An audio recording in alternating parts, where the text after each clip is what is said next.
Well, great moment for Liliana Ricco. A few moments ago, the daughter of the assistant general manager of the Mets, John Ricco, singing the national anthem before today's game between the Mets and the Baltimore Orioles. First time she's done it in this sort of a venue, and she was great.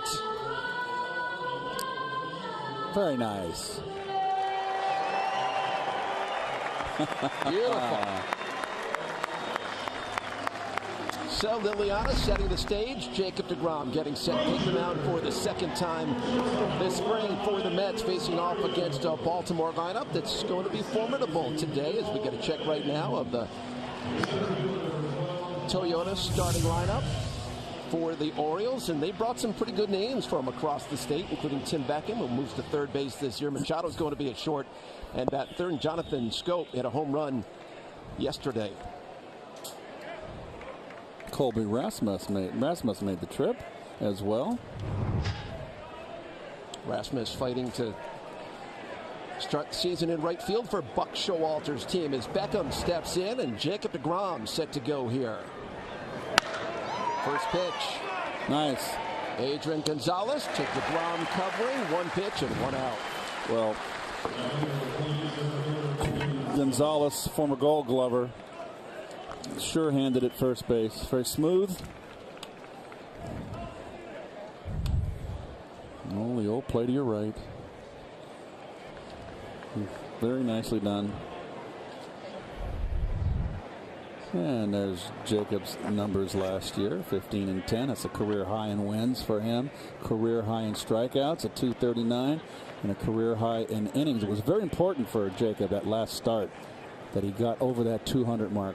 Boy, the game has changed, hasn't it, Gary? Well, he was pretty adamant about that, and not a lot of guys. Second pitch by deGrom, bunted right back to him, and Colby Rasmus is gunned down. So two quick outs for Jacob deGrom.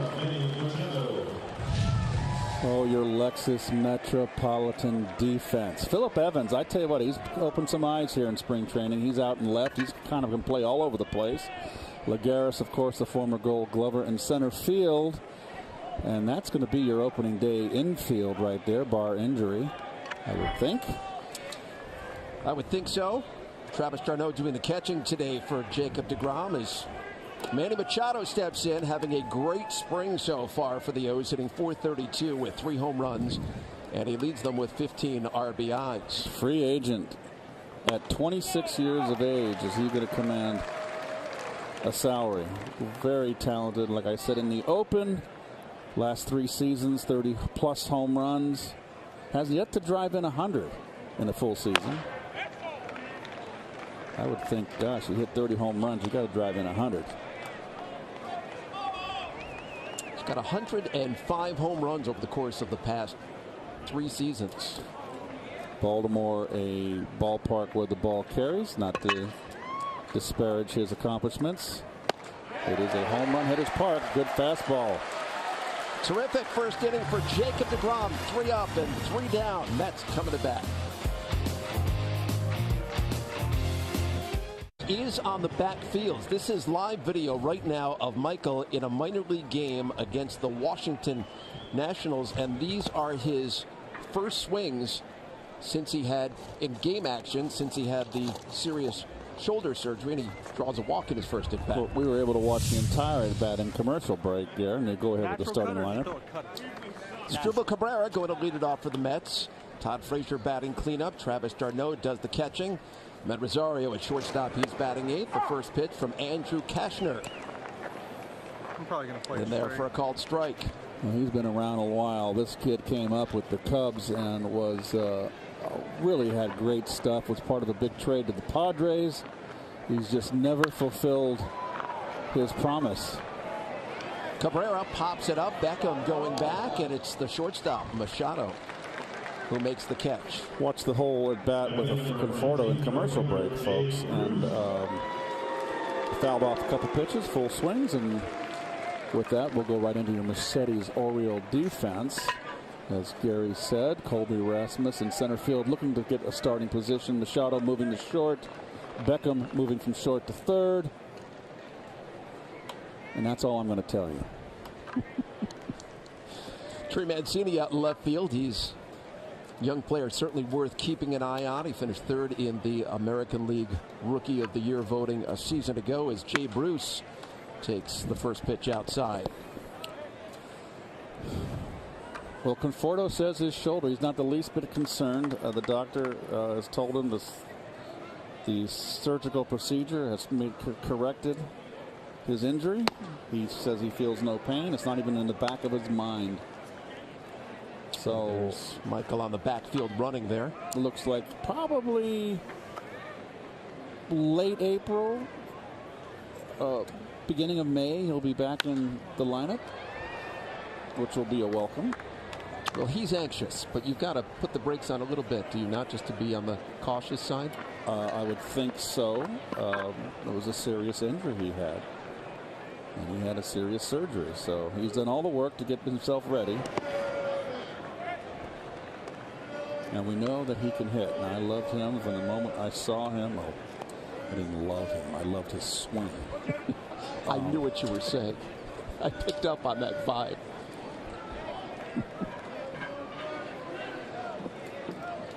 Count is even on Jay Bruce.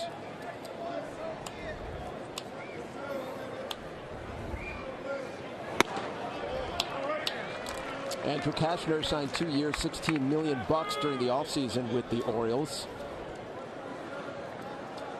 Insisted on the beard, did he not? Well, he said if he had to shave the beard, he wasn't going to sign in Baltimore. And that is a Buck Showalter edict right there. Buck, of course, longtime manager with the Orioles, former Yankee manager, Texas Ranger manager. Has been in Baltimore for quite some time now. So that's a bend of the rules. And Buck is usually a pretty rigid disciplinarian. Ninth season for Buck Showalter as the Orioles manager as Bruce hits it out towards left field. Mancini drifting back. Has a beat on it, and that's out number 2. There's Buck, a little grayer.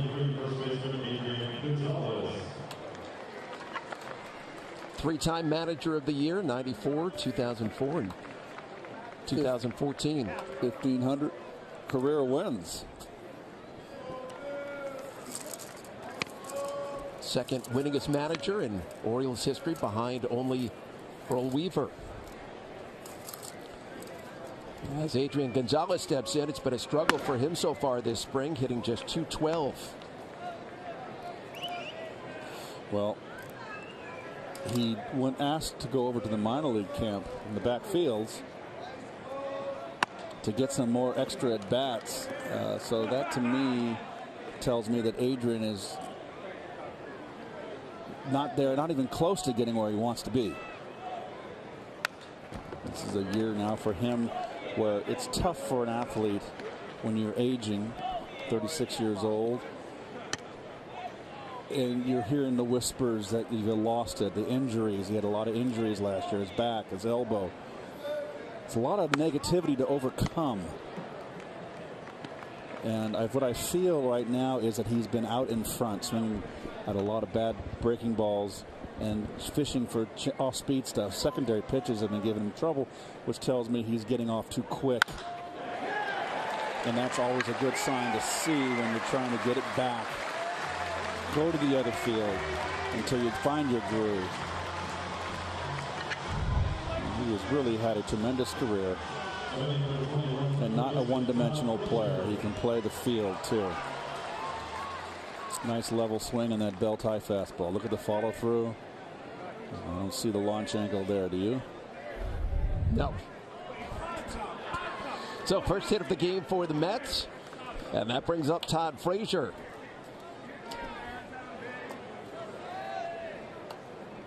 Frazier, the Toms River, New Jersey native, coming over from crosstown, played for the Yankees a year ago.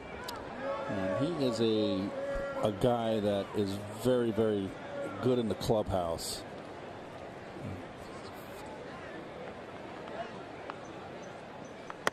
He's interactive in that clubhouse, and that's something I think that every club should have, players that interact. There's a lot of players that only bring their performance, what they do out in the field, to the ballpark. Todd Frazier is not one of those guys. He's one of those guys that gets involved with the players. He mingles, and it's pleasant, nice to see. Is that clubhouse camaraderie and the ability to be a good clubhouse person, is that underrated in the game? No, I don't think it's underrated at all. I think it's important. And there's more distractions today. You got cell phones. Remember, in my day, you couldn't talk. You only had the phone to the operator to call out. And on the wall in the clubhouse? On the wall, you had to go to dial O. And then they would ask you, who you call? Who's this? Who are you calling? And now everybody's on their cell phones. They're playing their video games, which is fine. I mean, they got a pool table in the back. Penny arcade games in the back. It's a lot of distraction that I think gets in the way of interaction. Todd Frazier looks at a called third strike from Andrew Kashner. Mets get a single from Adrian Gonzalez. They leave him stranded.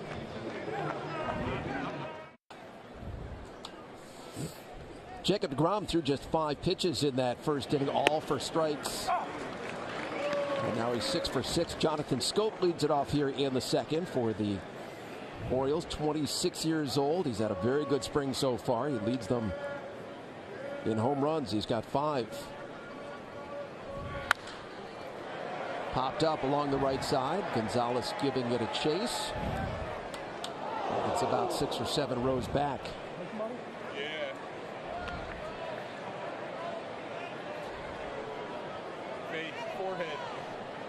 Jonathan Scope hit 32 home runs last year, second most amongst second basemen.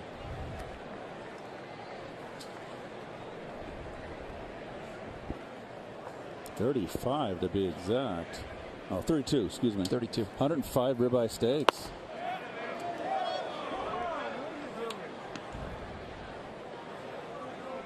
Gosh, Terry, now many runs I'd have driven in if I hit 30 home runs? Well, launch angle, Keith. Well, I hear you. And Scope looks at a called third strike from Jacob deGrom. Second strikeout of the afternoon for deGrom. Good pain on the outside corner. And also, Gary, a little late for me now to make that change.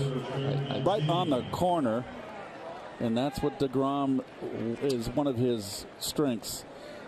Righty against righty. He can paint that outside corner knees. It is such an effective pitch for him. Trey Mancini fouls off the first pitch from deGrom.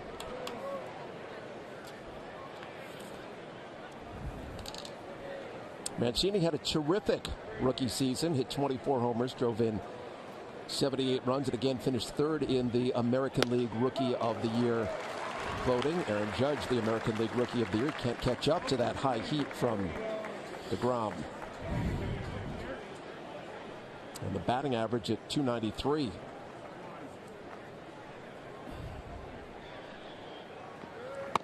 You saw Gurriel with the .299 batting average. I hit .299 one year, and you know what a pain in the neck that is. Did that stick in your craw It was a little a bit? percentage point too, from 300. It just doesn't sit well.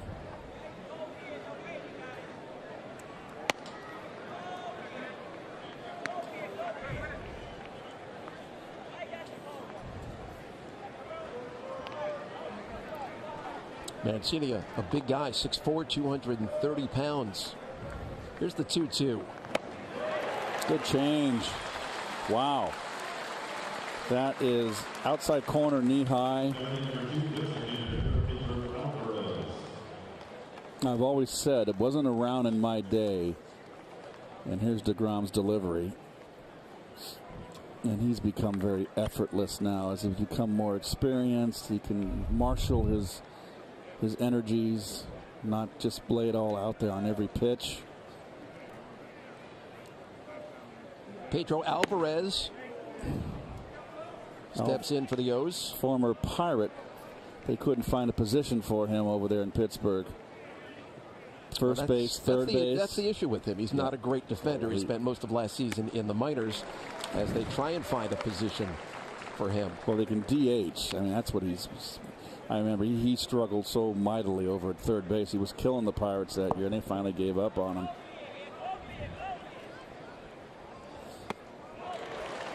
He's another one of those all-or-nothing hitters who strikes out a lot, has power. The guy can be pitched to. He does have power, 154 home runs in his career, but DeGrom ahead of him here, 1-2.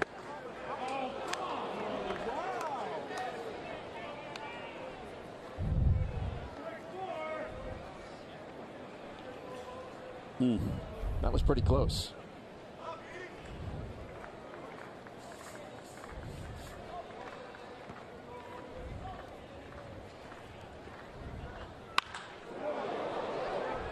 That's a rocket ship down the first base line.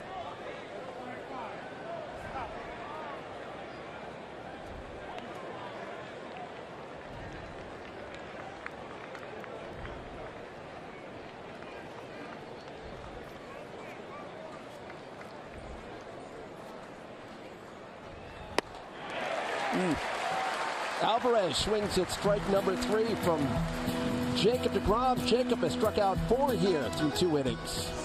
4 in a row. 0 for 1 with a walk on the backfield. Pops up right here in his second at bat. Nice swing. That's a beautiful swing, isn't it? There's nothing wrong with that swing. Bottle it. It's just key that he stays healthy, gets healthy, stays healthy. Well, there's no reason why he shouldn't. It's hopefully this was a freak injury and something he's had a history of, that shoulder, in the past from his football days. But boy, look at how big and strong. He's young. God, the world is his oyster.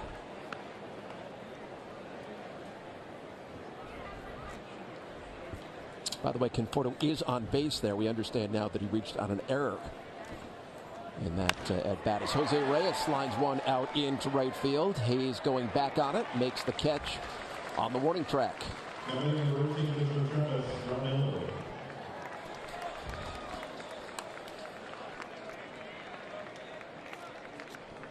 That brings up Travis d'Arnaud, who's had a solid spring so far, hitting .333.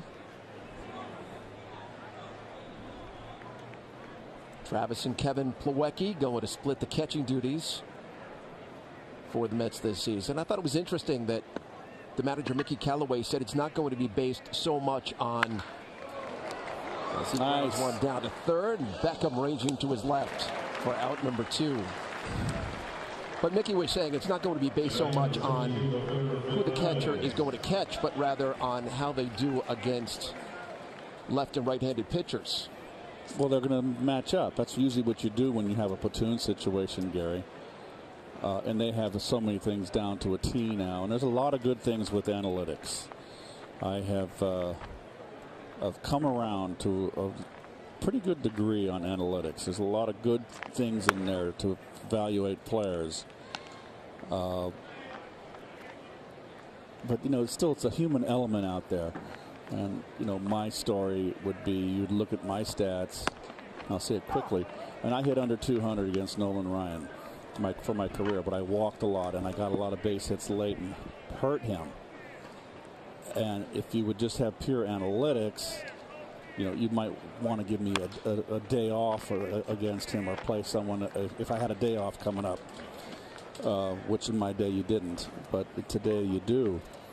You know, Davey Johnson, I know it's an old story, but we're flying to Houston. He goes, I'm going to give you a day off. I go, why? He goes, Ryan's pitching tomorrow. I said, no, do not give me an off day against Ryan. I don't mind hitting off Ryan.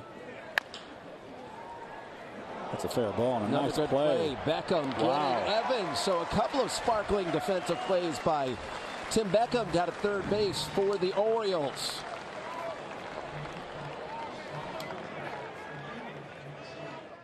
DeGrom back out there for another inning of work.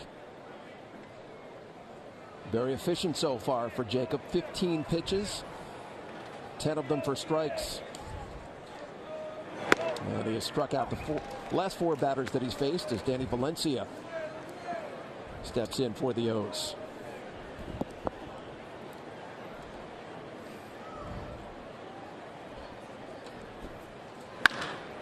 Valencia on the ground to shortstop.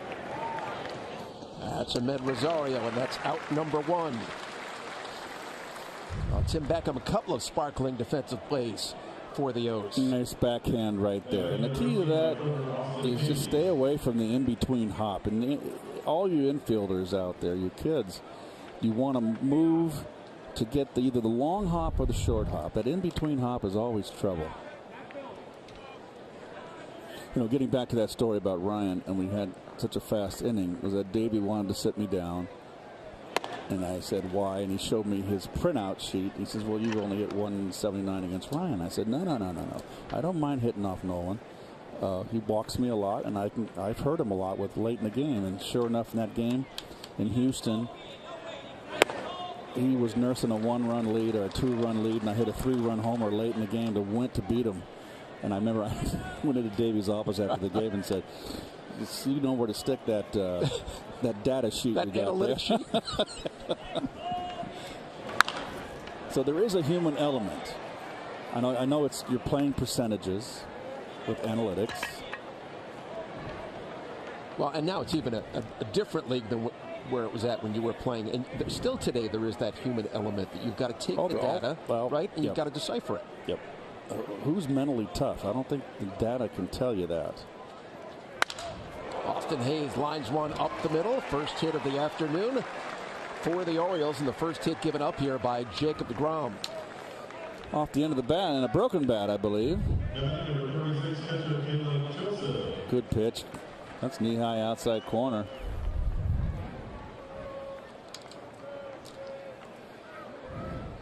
That brings up the catcher, Caleb Joseph. Took over the full-time catching duties a season ago. It's a young man who spent 8 years down in the minor leagues.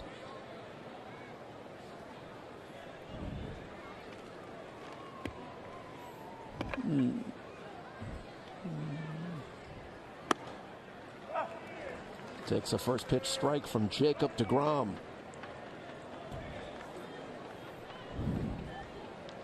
Thought it was interesting. Here's deGrom, former National League Rookie of the Year. Said he had some nerves, had some adrenaline pumping in that first start last weekend against the Astros. Of course. And he was so pumped up, he struck out the side, and I think he kind of had a little bit of a letdown that second inning when he gave up the 2 runs. It was his only bump. He wound up doing 2 2/3, going 2 2/3, gave up those 2 runs in the second, but he pitched out of a jam. Don't worry about Jacob.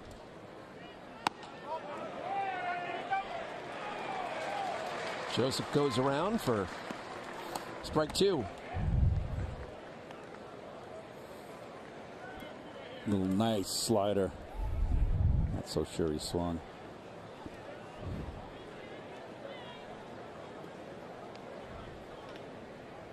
Austin Hayes leads off first. He's the #1 prospect in the Orioles organization.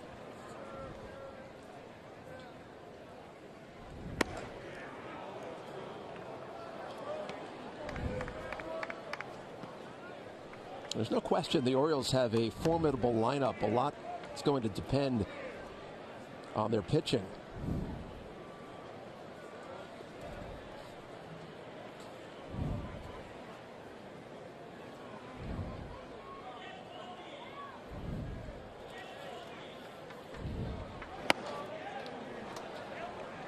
Count goes full. Buck Showalter said he thinks his team is sort of lying in the weeds. Yankees and the Red Sox certainly getting a lot of attention in the American League East. He also said, I'm not sure how deep those weeds are going to be. So he has question marks as well. But this team, if they do get some pitching, could be better than expected. Well, that's the key. Hayes takes off. deGrom gets another strikeout, and he's still second. Another wicked pitch right here. Change up again, an outside corner, knee high, and that is going to get a lot of hitters. 5th strikeout of the afternoon for Jacob deGrom. As we go back to the top of the O's lineup, Tim Beckham grounded out on one pitch to get the day started.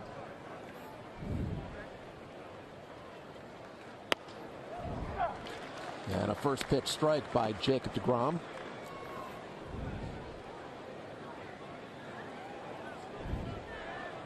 Who's made no secret about it. He did want to be the opening day starter, but certainly understands that it's not worth rushing back to make that opening day start, to put any sort of unnecessary pressure on himself and on the back, which gave him some early issues here in spring training.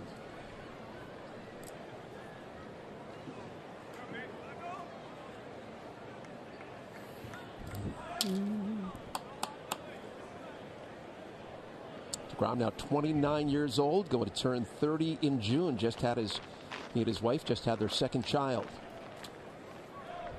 1-1 pitch on the way to Beckham. Swung on and missed, and again deGrom is ahead in the count. There's that changeup again. It's just so hard to lay off. He's making them all look, well, I don't want to say foolish. Sick. I mean that. There's the grip. He always soak it. The reason why he starts with that grip, folks.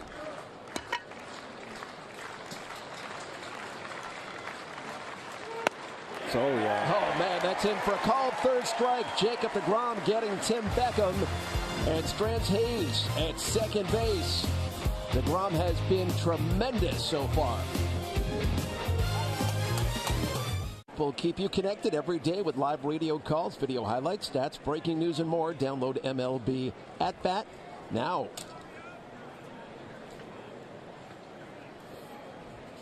Beautiful day, 77 degrees. Bottom of the third, Med Rosario takes ball one.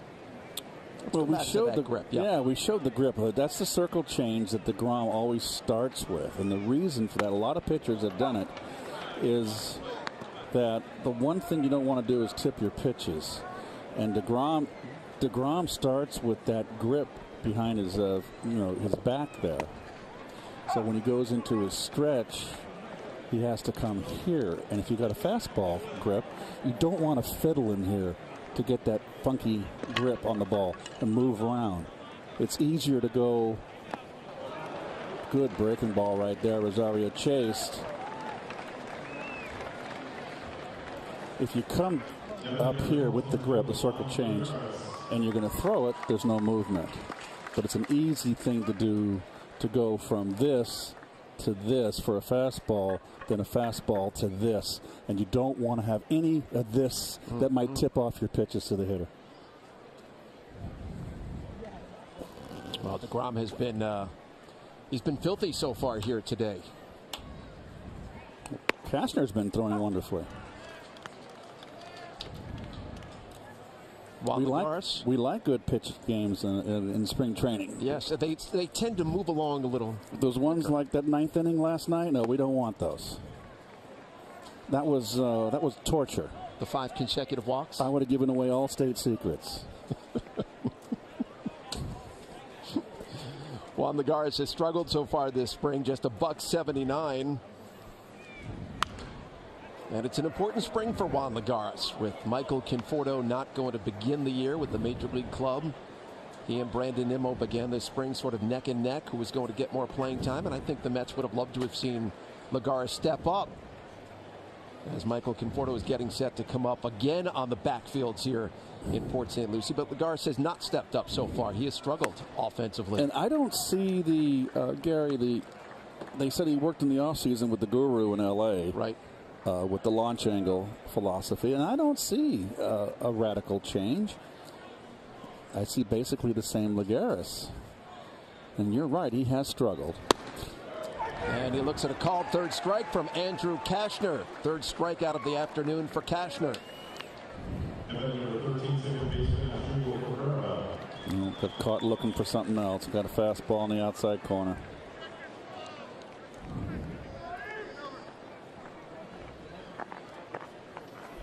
Back to the top of the lineup we go. Asdrubal Cabrera. Popped out to shallow left field his first at bat. It was Machado who went back to make the catch. Cashner's been pretty good so far for the O's, not just today, but made a spring debut this past Sunday against Philadelphia. 4 innings, just the 1 hit. It was an infield single.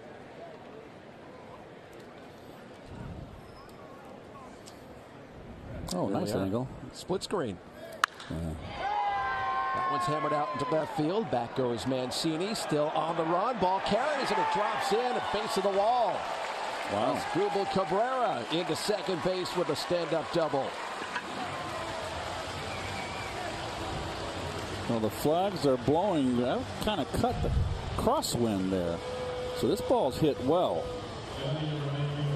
Wind blowing directly out to right field.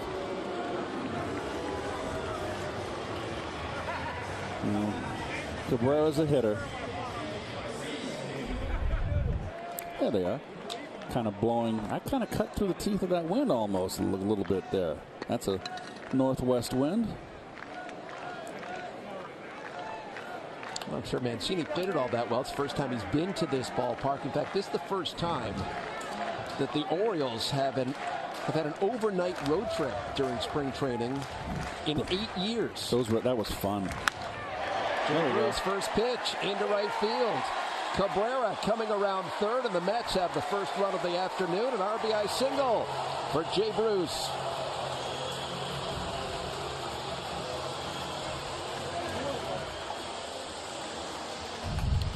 Well, Jay's a dead pull hitter. He can't go to left field when he wants to, but he's another power guy.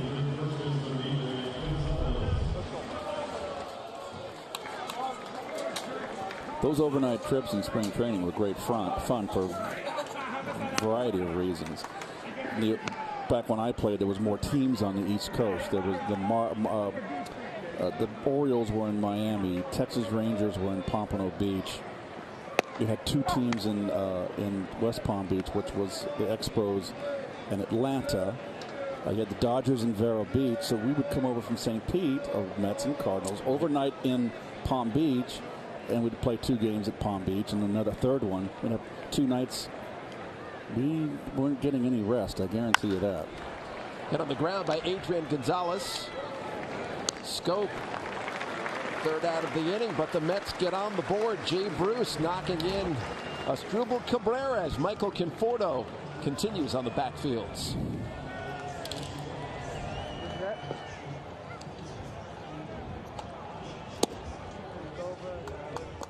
To field on a glorious 77-degree afternoon, Mets and the Orioles. It's been all Jacob deGrom so far, 36 very efficient pitches through 3 innings. First pitch swinging, Colby Rasmus outside of first.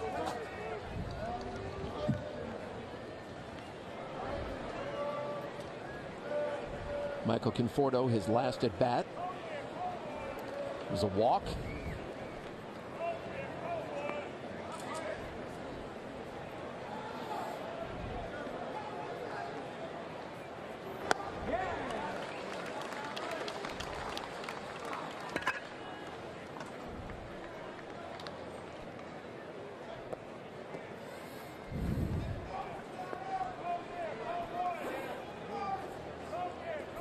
Rasmus was a Cardinal, a Blue Jay. He waves at strike number 3. Boy, this is just mid-season form for Jacob. I mean, he's got this changeup. Look at the sink. Look at the location. He's just eating these hitters up. And this is a pretty good lineup that Baltimore has brought. He's not facing field mice out there. 7th strikeout of the afternoon for Jacob deGrom. Manny Machado struck out his first at bat. He waves it. Strike 1.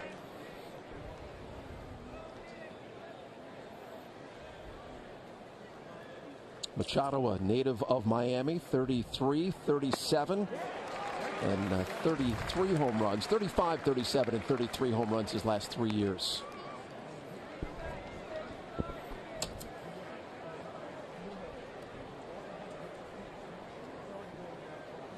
DeGrom ahead 0-2. Right back to Jacob. Barely has to move. Out number 2. We got a check around the majors presented by Spectrum. Shohei Ohtani expected to make his second spring training start today against the Blue Jays. Some worry about Zach Greinke out in the desert, and Jared Eichhoff going to be out 6 weeks for the Phillies. So they sign Jake Arrieta, and then they get that bad news. Oh, that's a shame. Jonathan Scope looks at strike one, and man, DeGrom has just gotten ahead of hitters. Well, his location, all of his pitches, he's really keeping the ball down and on the corners.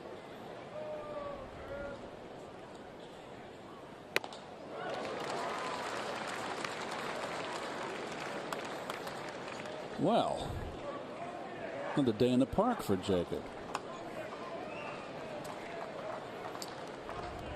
Here's the 0-2 pitch from DeGrom. That went line. Rosario up the ladder to make the catch. So some nifty defense behind Jacob DeGrom as we head to the bottom of the 4th. 1-0 Mets. Todd Frazier, Jose Reyes, and Travis d'Arnaud due up here for the Mets in the bottom of the 4th inning. Frazier struck out in the first inning at his first at bat.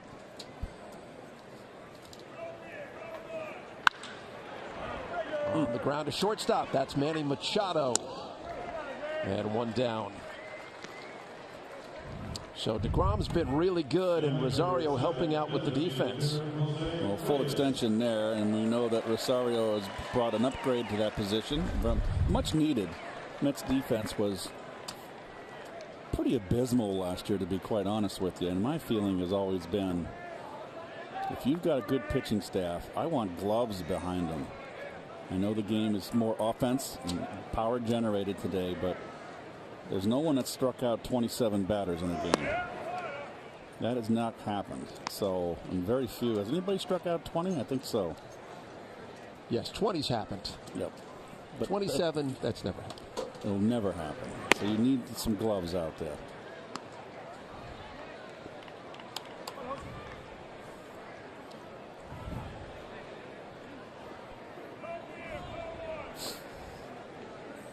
Jose Reyes lined out to right field his first time up.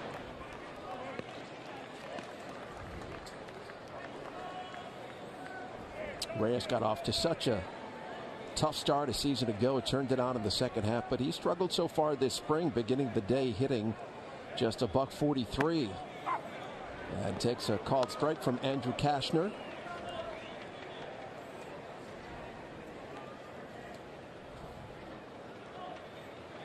Kashner's a guy who likes to induce a lot of ground balls. He's got a 41% sinker rate, at least he did in 2017, which should play well at Camden Yards, where he's got limited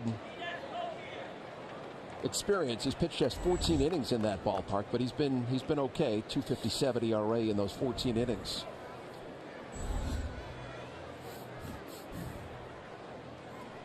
Two-two pitch from Kashner to Jose Reyes. MetsBlog.com, all things Mets all year long, with a continuous stream of all the latest scoops and developments from spring training, featuring behind-the-scenes video and live updates straight from Port St. Lucie on Mets Blog, presented by Citi, featured on SNY.TV. Reyes skies one. Into shallow right field. Scope going back. Settles under it for the second out.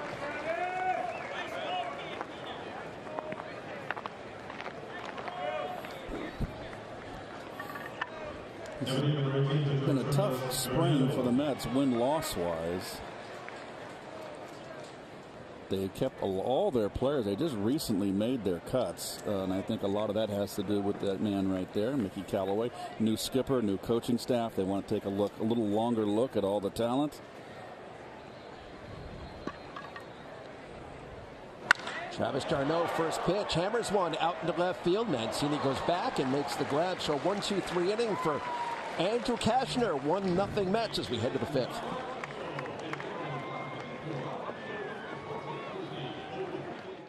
On any device with live streaming presented by Verizon, just visit SNY.TV or download the NBC Sports app today for live streaming coverage of every SNY Mets game. Handsome couple in the crowd, John and Tina DeMarsico, the parents of our director today, John DeMarsico. Big Johnny. I bet you his dad had his hands full with him.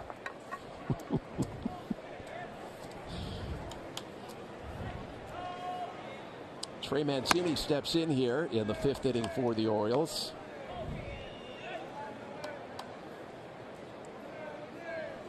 Jacob deGrom has been in complete command so far, 7 strikeouts.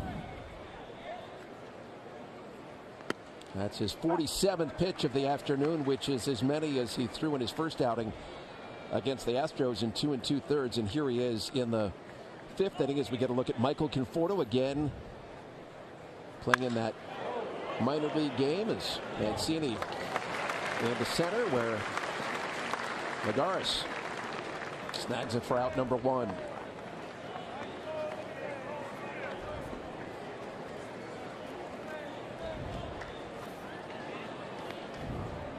deGrom has given up just the 1 hit.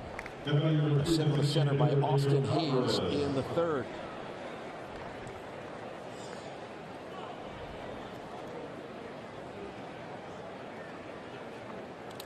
Pedro Alvarez, one of 7 strikeout victims so far on the day for Jacob deGrom.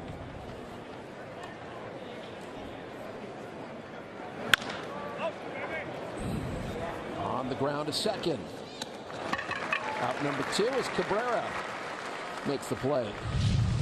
We're going to look right now. The Mets' upcoming schedule. It is presented by W.B. Mason. The Mets going to hit the road, going to take on the Nationals and the Orioles.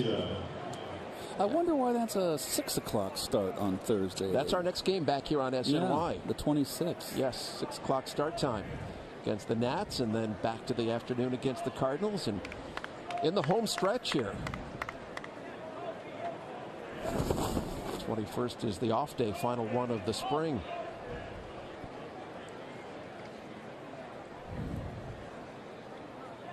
Danny Valencia grounded the shortstop in his first at bat. He takes that pitch high.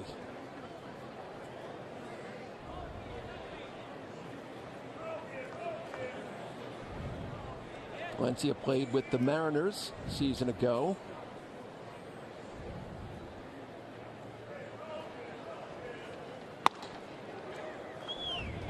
Played first base out in Seattle, and the Orioles are hoping that Chris Davis is going to be back for opening day. No guarantee of that, according to Buck Showalter. He's been dealing with a bad elbow.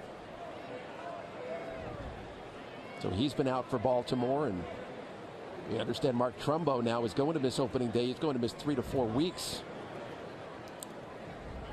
So 2 of their key offensive players. Good. That's the best breaking ball he's thrown today. His breaking ball's been a little bit flat, and I'm being very critical here, a critical eye, but look at the downward tilt on this one. That is snappy tuna right there. On the outside corner, count evens at 2-2.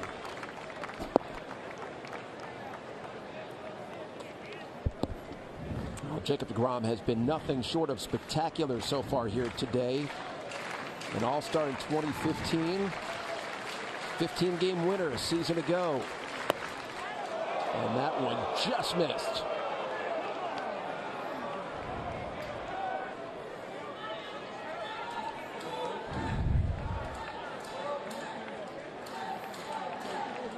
I tell you what. Kind of want that pitch. Home plate umpire Lance Barksdale would not give it to deGrom. Here's the 3-2. Swung on and missed. 8 strikeouts now for Jacob deGrom as the Mets continue to lead it 1-0.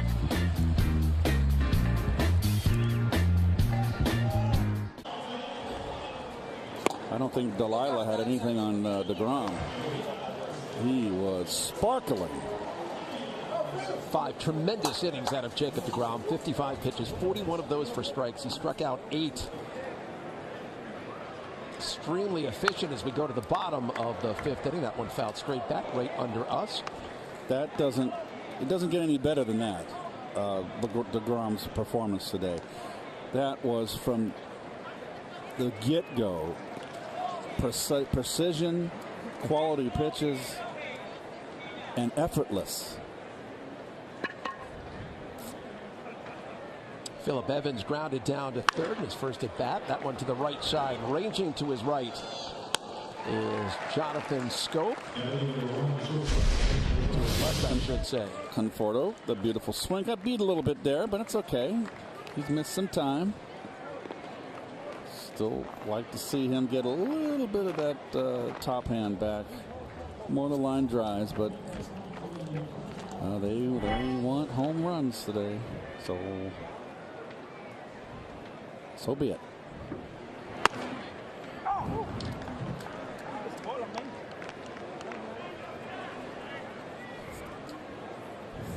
Matt Rosario struck out in the 3rd inning. Andrew Cashner's been pretty good so far this afternoon for the O's. It's been outstanding. Just had the one blemish. He had 2 strikeouts that 3rd inning when he gave up the run. It was a 2-out rally for the Mets. Cabrera double, Bruce single with 2 outs.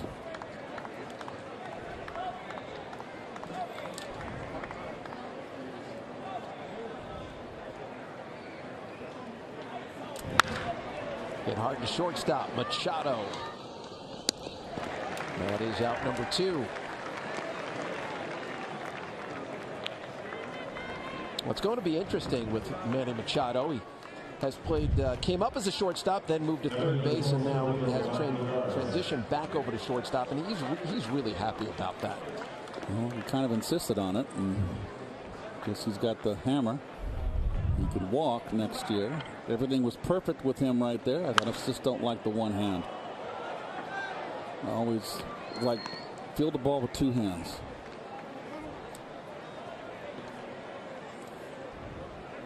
It's going to be interesting to see if the Orioles are out of the race midway through the season. Will they consider trading him?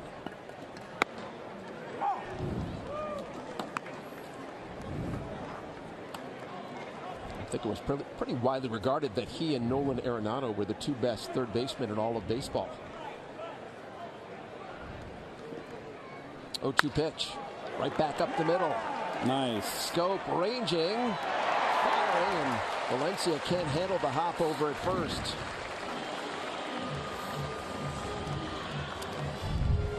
Well, I don't know about the book here. Nice backhand, just not the good throw and not the scoop by the first baseman. It would have been out. So to me, that's got to be an E4. I think that's going to be a hit. Up the middle in the hole. Base hit. I knew that. They're very generous here. They really are. Hey, if you got him out of the, if you get if the throws there on the, and he's out, clearly out. It's got to be an error. I think they changed it. I think it is an error. They did. And they're listening to me. Okay. Oh, he went to second on the error. That's error. right. Yes. Yeah. Okay.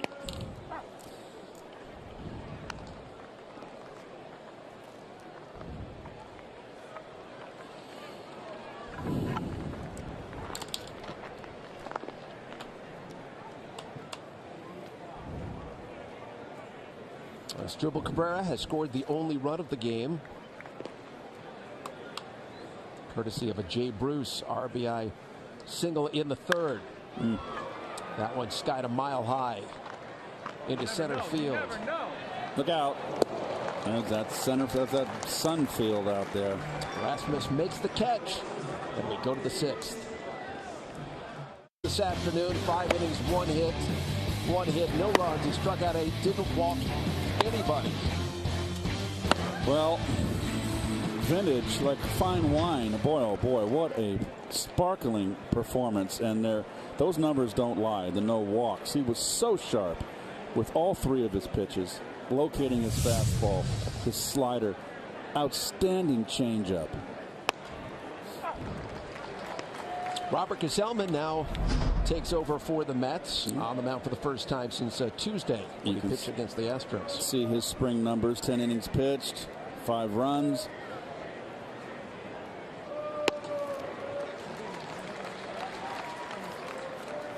He's a sinker ball pitcher. That's where he's got to keep the ball, Gary, right down in the knees. That's where he'll be effective. He gets the ball up, he gets in trouble. Austin Hayes has the only hit of the afternoon so far for the O's, and he goes down swinging. Down and in sinker. Dave Island wants his pitchers to pitch inside for Gazelman against right-handers. Look at the sink under the bat. That's a beautiful pitch right there.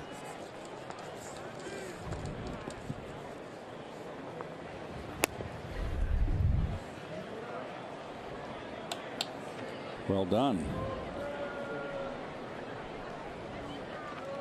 Nice curve. Well, Gazelman gives them someone that can be in the bullpen, can start, Garrick, long relief, come in middle innings, and start games. Caleb Joseph struck out in the third. Well, we know the top 4 relievers in that bullpen, the back end of the bullpen, Blevins and Swarzak and Familia, Ramos, and then the battle for those other 4 spots. Yes. And who's going to go down and head to Las Vegas, and who's going to stay here. And he starts with a 4-seamer grip there. Fastball 4-seamer. But see, he just throws a slider curve.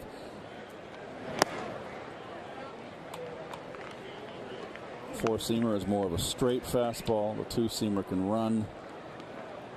I got to think he throws that 4-seamer with his sinker.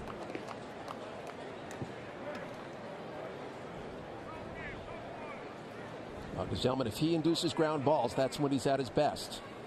49% ground ball rate season ago. That one's going to go into the crowd.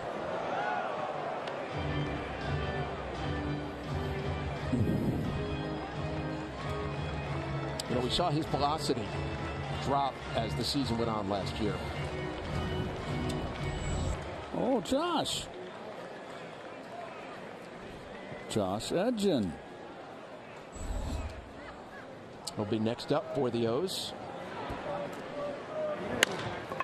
Gazelman off his glove. Rosario, bare hands, fires! And he gets Joseph for the second out here in the 6th inning. Well, we've seen some nice defense in today's game, where players are rounding it up into shape. A little less than 2 weeks before opening day. Pitchers throwing deeper into the games. That's a beautiful play.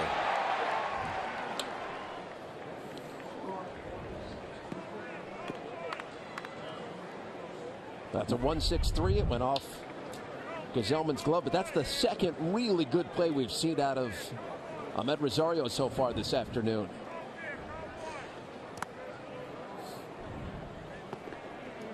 Back to the top of the Orioles lineup with Tim Beckham. 0 for 2 on the day.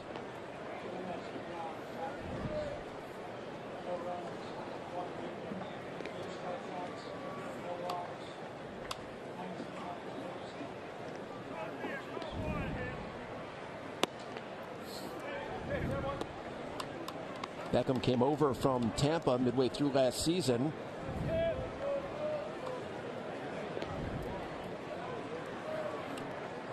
Had a really good second half, hit .306, 10 homers, 36 runs scored in 50 games from August the 1st on for Buck Showalter's team. Here's the 2-0 pitch. Little number out in front of the mound. It's foul ball. Tonight at 6, get the inside scoop as the best baseball writers in New York break down all the latest Mets and Yankees spring training news, plus game recaps and live reports straight from camp on Baseball Night in New York, presented by Tri-State Cadillac Dealers. Tonight at 6, only here on SNY.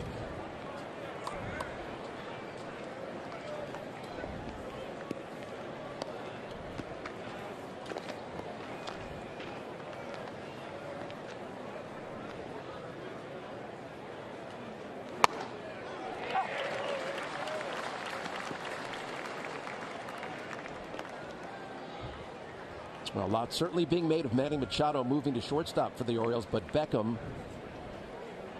had to be on board with it. He moves to third, and so far he's had a really good spring.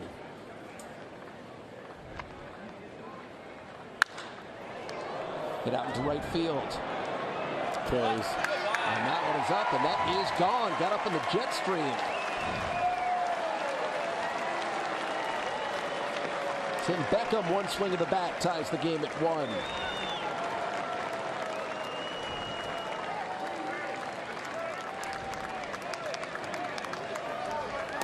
Third home run of the spring for Tim Beckham.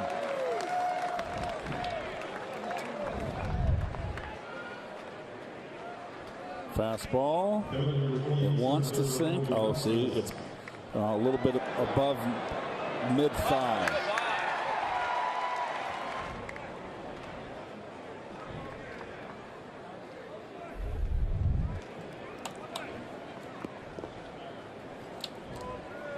That brings up Colby Rasmus, who struck out last time up.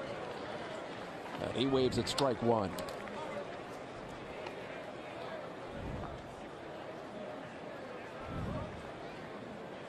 As I mentioned a moment ago, Keith, Yes. you know, there's that battle for the back end of the bullpen. Do you have to guard against trying to do too much every time out? Can it get into your head?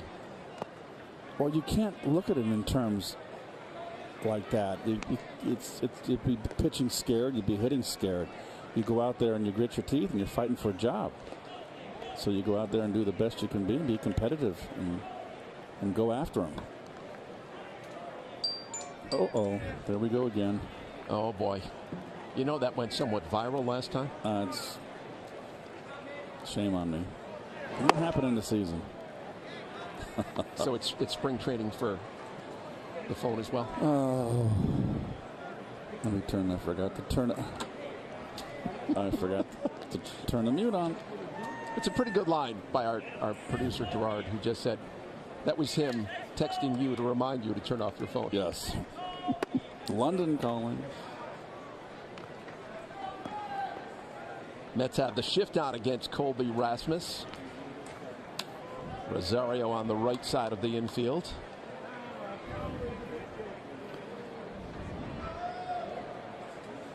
Todd Frazier playing in the shortstop position. Here's the 3-1.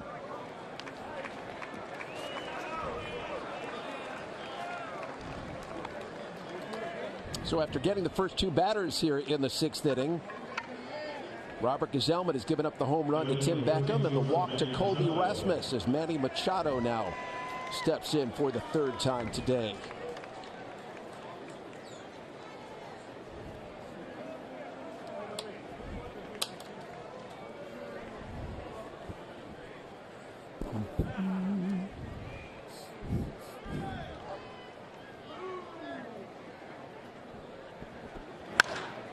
First pitch swinging. Jay Bruce not going to get there. Drops in. Oh. And Bruce can't hang on to it. Colby Rasmus being waved around, and Machado's going to end up on 3rd, and the Orioles have taken the lead 2-1. That's got to be a double and an error, I would believe. You never know. Another sinker. Did not sink much, went right with it the other way. And just Jay missed it. He took his eye off the ball before too quick.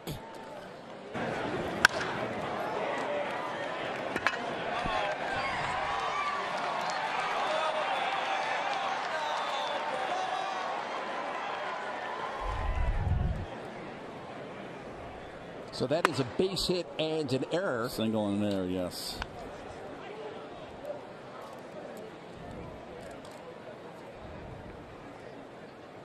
An unearned run. And the Orioles have taken the lead here on the Mets in the 6th inning. Jonathan Scope waves at 1 to even the count at 1 apiece.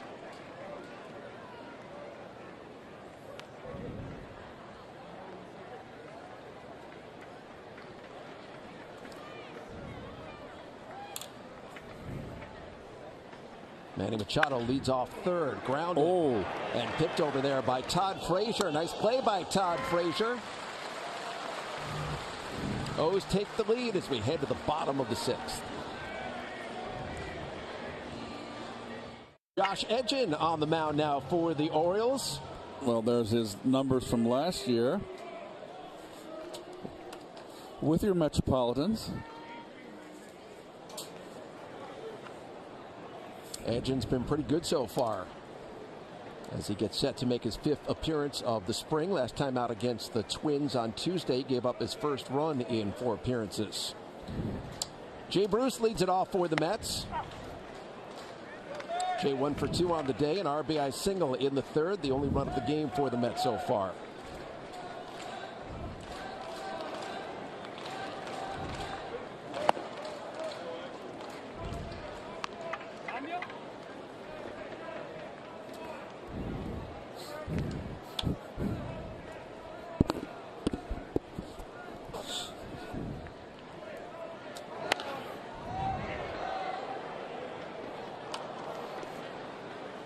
Orioles have the full shift on against Jay.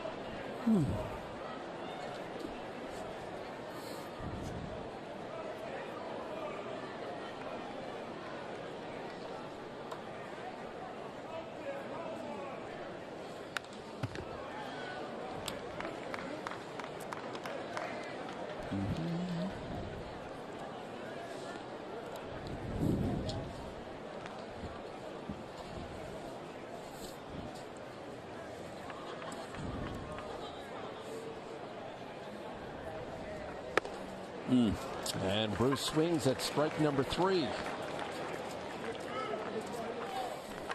Well, kind of threw it by him here on the outside corner. Way tardy.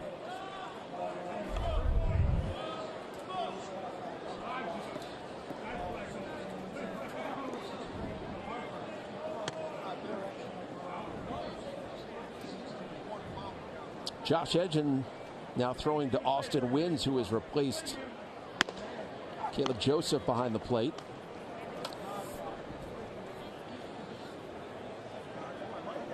There's a battle for the backup catcher job with the Orioles. Wynns terrific defensively. Chance Cisco, much better offensive catcher and a much more highly touted prospect.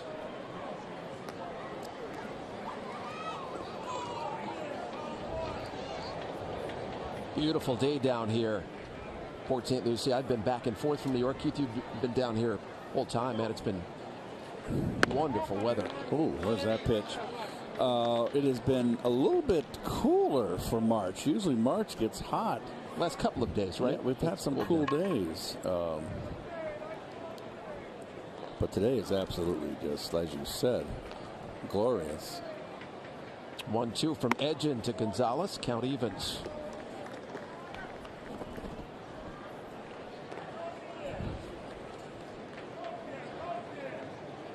Well, listen, if you're not on the major league field, one day you might be.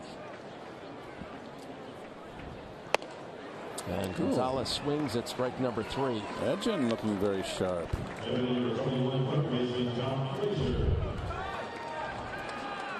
Little cutter. Good location.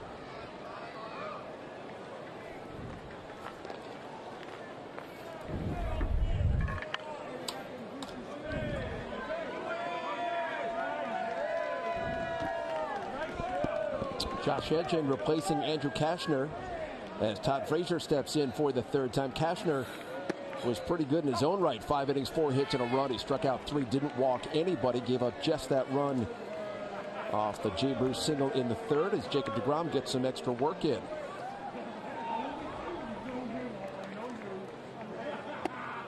Good slider.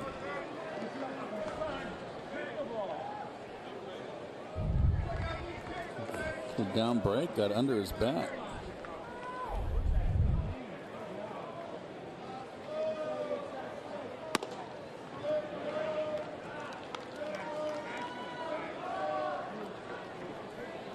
Frazier 83 walks a season ago. That was a new career high for him. The on-base percentage went up to .344, which is something that certainly did intrigue Mets brass.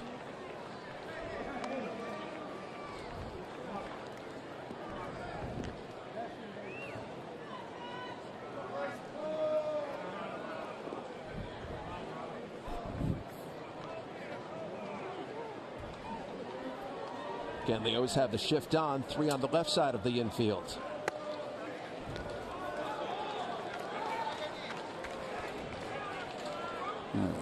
Scope is on the left side.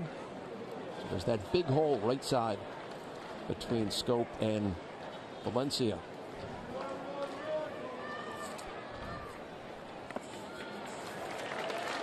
Todd Frazier works out a walk. Get a breakdown and analysis of Jacob deGrom's Grapefruit League start here today, plus up-to-the-minute reports from both Mets and Yankees camp on Daily News Live, presented by Citi. Today at 5, only right here on SNY.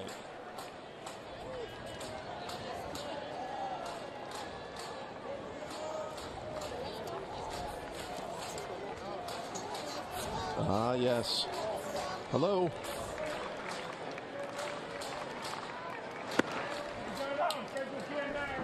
The DH, Jose Reyes, 0 for 2, lined out to right field and popped up to shortstop as Seth Lugo is going to be next up for the Mets. Another guy battling for a spot.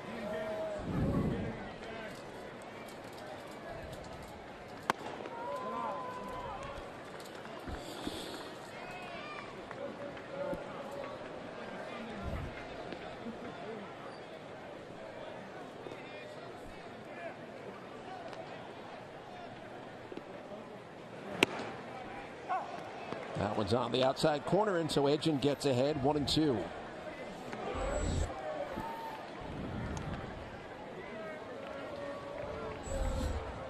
That's Arahu getting set. He should follow Edgin here for the O's. Frazier's picked off. And Valencia.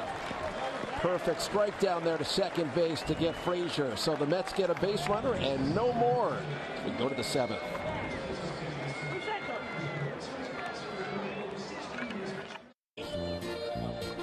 That is pretty cute right there. They start him young. Sweet. I would think she liked what she saw of Jacob deGrom today. Might be too young to decipher, but fair ball. Fair ball. Trey Mancini, first pitch swinging off Seth Lugo. That was touchdown to the bullpen, so that's going to be a double for Trey Mancini. So rather rude greeting for Mr. Lugo. First pitch, boom.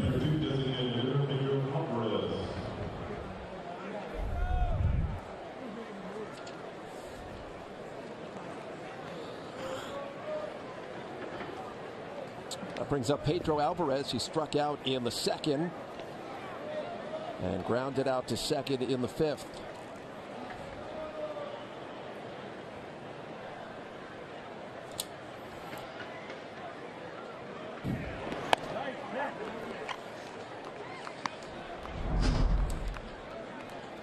There's Seth's numbers for last season. Of course, with that ongoing elbow he's trying to nurse. And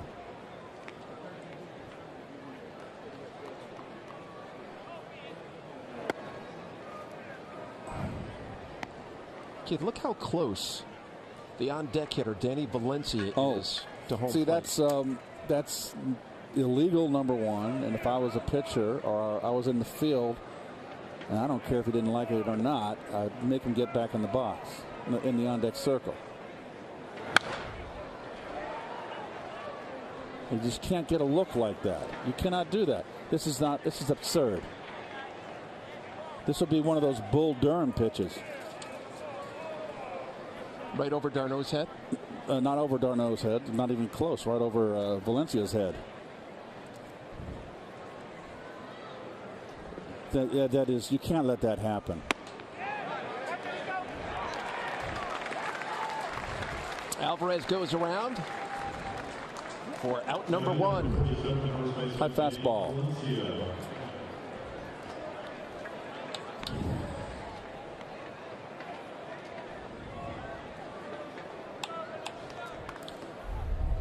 Today's game is a lot more of the called third strike as opposed to my time when I played. It's almost an automatic in today's game. Good fastball. Danny Valencia swings through the first offering from Lugo. Why do you think that is, Keith?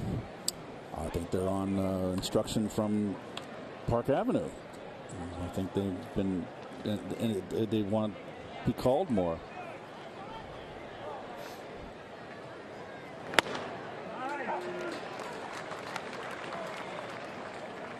But a couple years ago, Gary, I mean, I think it's kind of getting a little bit, the pendulum's coming back a little bit, and it's more measured. But for around 3 years going strong, a couple years back, it was an automatic for a called third strike. Trey Mancini leads off second.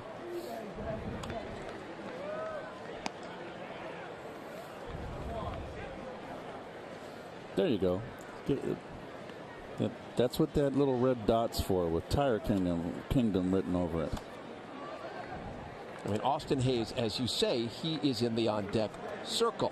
There's a rule. You're supposed to stay in the on-deck circle. So who's that on? Is it the home plate umpire, Lance Barksdale? He's got to turn around and say something, or? I've had umpires that make people get back in the box. That like they're the generals out there. Depends on the umpire. But certainly, if anybody on the Mets side complained about it, he'd have to get back in that box.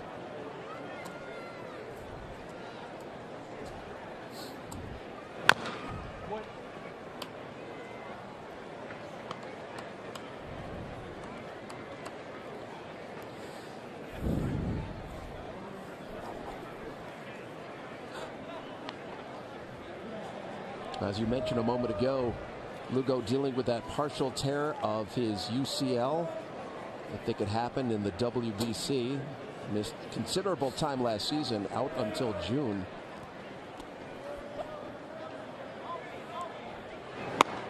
Took something off it. Valencia looks at a called third strike.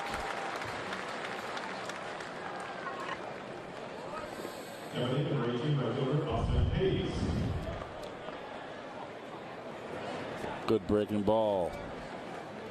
Almost like a 1 o'clock to 7 right there on your dial.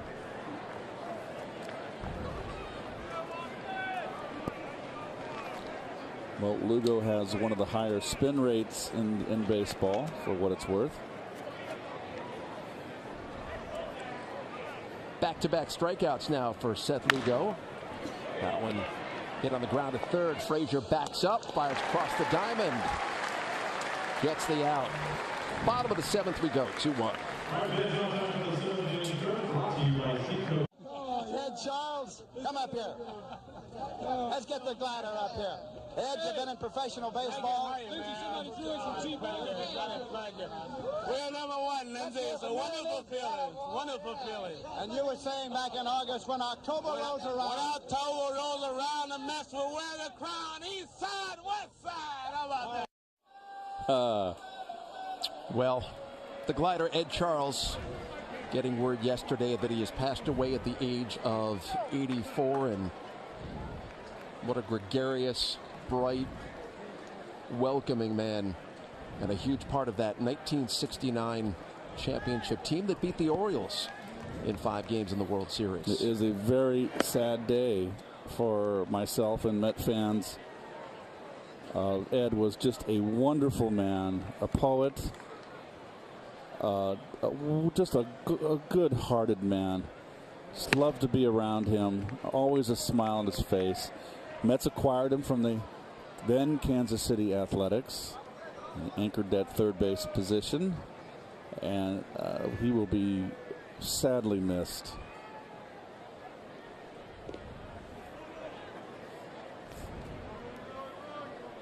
I read so many things about Ed Charles and his affinity for Jackie Robinson. He grew up down in the South, and the importance of Jackie on his life and so many others' lives. But he had great reverence for the history of the game and those who came before him.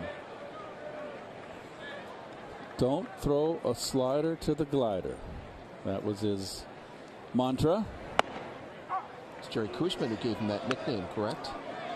I think he saw him, thought Well, he just glides out there on the field, and he said, from now on, you're glider. Of course, he always remained lived in the New York area, close to Shea Stadium. Always would come to the ballpark. Really a lovely man. I remember last time I saw him, I was getting on the elevator out at Citi Field, and he literally came running over to say hello. Not that I knew him that well. We had met a few times, but that's the kind of guy he was.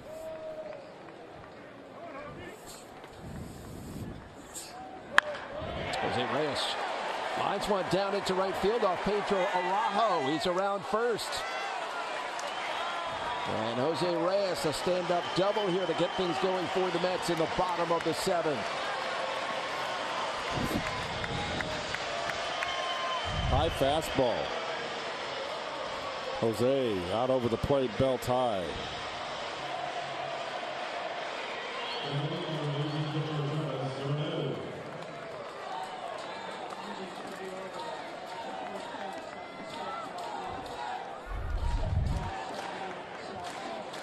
Wholesale defensive changes for the Orioles here in the seventh.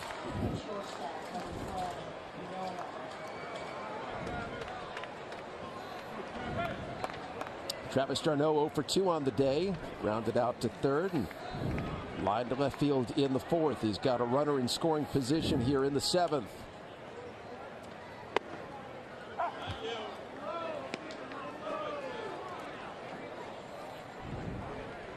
Pedro Araujo selected by the Orioles, Rule 5 draft from the Cubs back in December. This is his 5th appearance of the spring.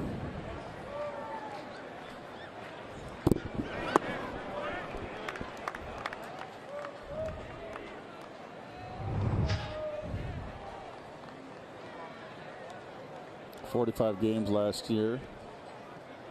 A-double-A, big guy. They're all big now. Look at the walks, pretty good. Excellent. 87 strikeouts and just the 18 walks. 1-1 pitch from Araujo to Travis d'Arnaud. And that's inside.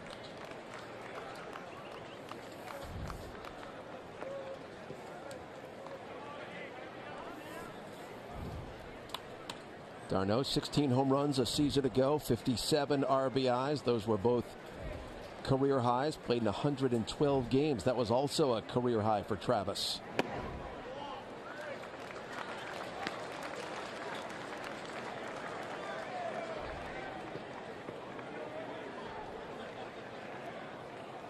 Had that great success in the month of September. Bigger leg kick for timing. Kept his head down a little bit more right on the baseball. He said those were the two key ingredients to his offensive success. He's just got to shorten his swing up. You can talk all those mechanics you want. His swing got long. And that's where he got in trouble. When he came up, he was a line drive, doubles hitter, gap to gap. And I don't know if it's because they want to make everybody hit home runs today, but his swing got long, and he suffered from it. He's got to make that swing more compact. He's got pop. Doesn't need to swing from his shoelaces to hit a home run.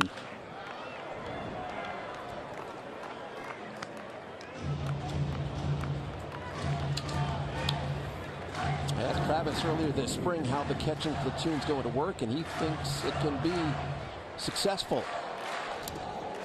And in large part, he has got a terrific off-the-field relationship with Kevin Plawecki, which he thinks will add to the comfortability of it. 3-2 pitch. Hammered out into right field. That's going to be caught as Reyes played it perfectly and stays on second base. Our next game here on SNY coming up next Thursday. 6 o'clock against the Washington Nationals, so they're going to turn the lights on here at First Data Field.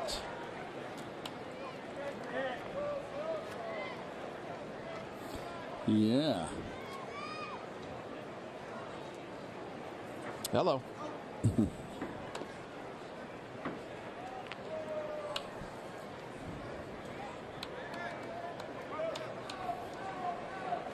Phillip Evans grounded down to third in the second inning and hasn't gotten out of the infield yet. Grounded to second in the fifth. 0 for 2 on the day, but he's got a runner in scoring position in Jose Reyes, who leads off second.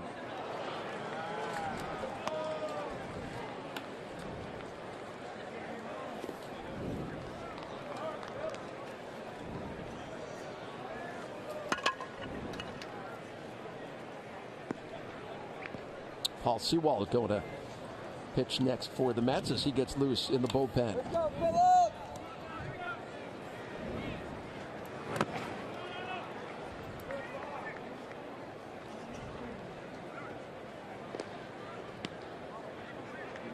You said earlier, Keith, Phillip Evans has had a pretty good spring. He's a young man who's shown he can hit. Won the batting title in the Easter League back in 2016. Yes, he did. He got off to a tough start last year, he told me, in AAA, but had a good second half. Came on strong. I like the way he handles the bat.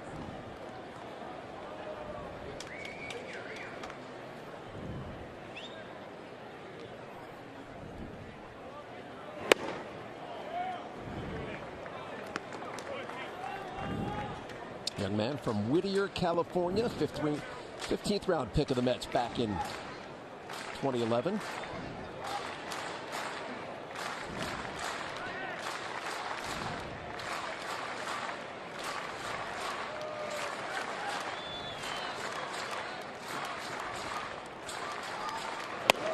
Good eye.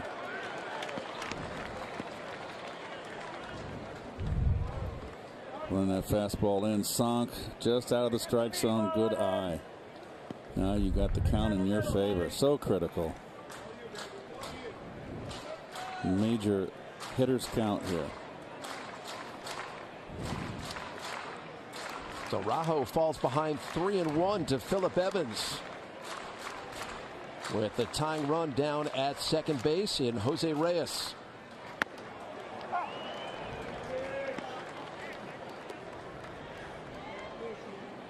.31 curveball. It's one of those curves that's up in the strike zone and down the middle that, gosh, if you just, it froze them. If you stay in and you pull the trigger, it's there for a shellacking.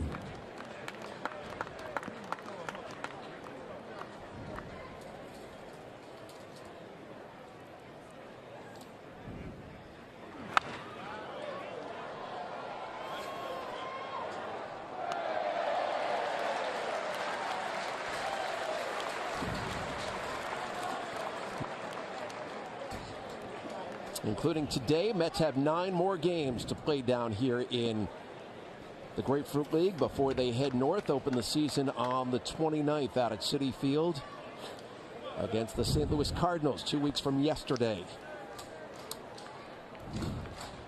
3-2 pitch. Skied into left field. Reyes retreats back to second.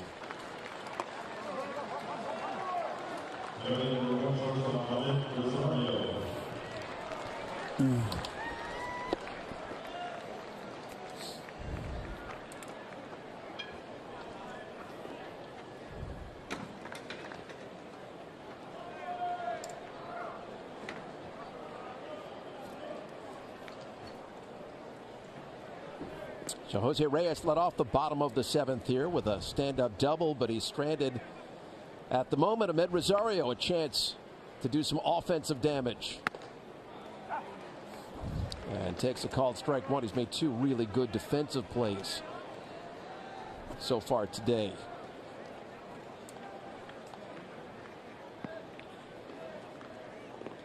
Just interesting how today guarding the line is no longer a golden rule. That one's popped up on the infield.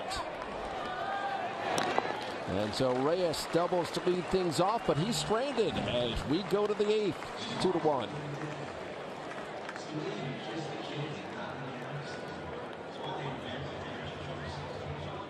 Village just down the way. It is a beautiful day, not just for baseball, but to hit the links as well. Not a bad swing. Those are the same 3 gals that were on that same tee about 2 weeks ago. Apparently they play a lot of golf. They still haven't gone off that hole yet. I mean, how many mulligans do you need? Paul Sewald is the new pitcher for the Mets. There's Paul's numbers from last year. Kind of just didn't have a strong finish.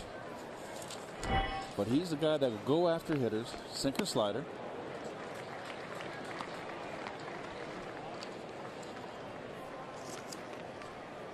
Jose Lobaton is the new catcher for the Mets. Austin Wynns, the young catcher, defensive-minded catcher for the Orioles.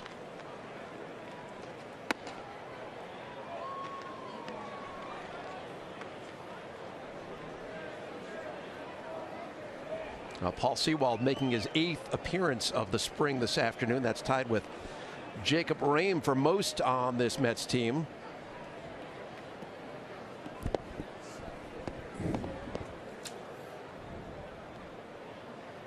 Right-handers hit just 204 off Sewald a season ago. I would think he's got a pretty good chance to find a spot inside that Mets bullpen.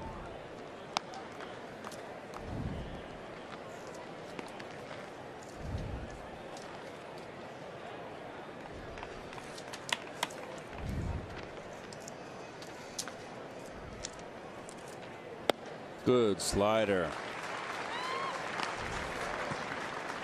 So Wynns goes down on the slider by Sewald.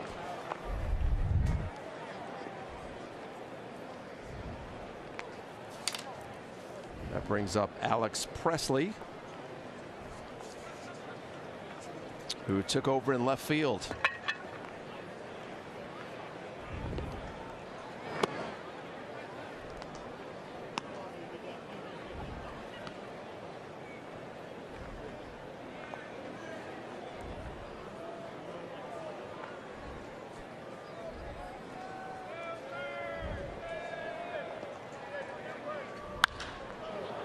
Hit in the air into center field. Juan Lagares shading his eyes. And that is out number 2 as we check in with Steve Gelbs right now. He's got more on Jacob deGrom's tremendous afternoon. It's presented by Citi. Yeah, Steve. Gary, in case you're just joining us, he was pretty filthy today. I asked Travis d'Arnaud for a little bit of a scouting report on Jacob deGrom. He was simple. He said nasty. Had 5 pitches working. Both fastballs, knew exactly where they were going. Early in counts was working on the curveball, just trying to get that pitch over for a strike, something that they may need during the course of the season. But really, the thing that stood out, I know Keith commented on this, was the changeup slider combination, the sequence of pitches there. They look the exact same coming out of his hands, but break to different sides of the plate. At this point in time, if they get that performance from deGrom most days this year, they're going to be sitting pretty. I would tend to agree with that assessment by the esteemed Mr. Gelbs. Look at those numbers. 5 innings, just the 1 hit, 8 strikeouts, and so efficient with those 55 pitches and 41 of those for strikes.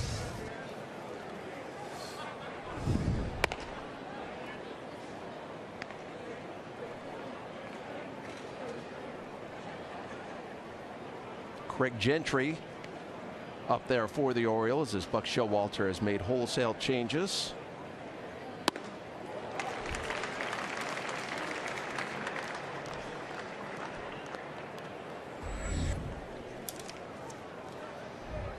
Donnie Hart getting set to go for the Orioles.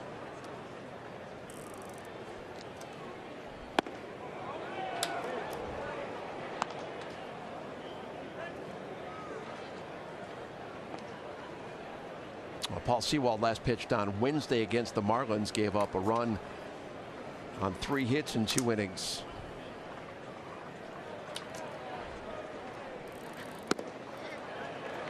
And he misses on the 3-2 pitch, and so the Orioles have a base runner here in the 8th inning.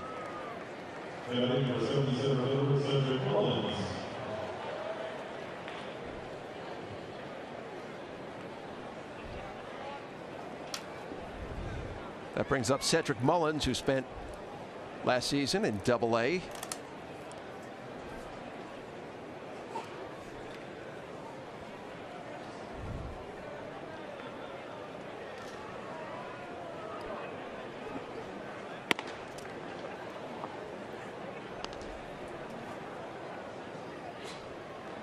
Well, we saw Mickey Callaway a few moments ago. You know, he's been pretty adamant about his pitchers and varying their times to the plate and holding the baseball, looking over, and the way he's going to control, or at least he hopes his pitchers are going to control the running game better here in 2018.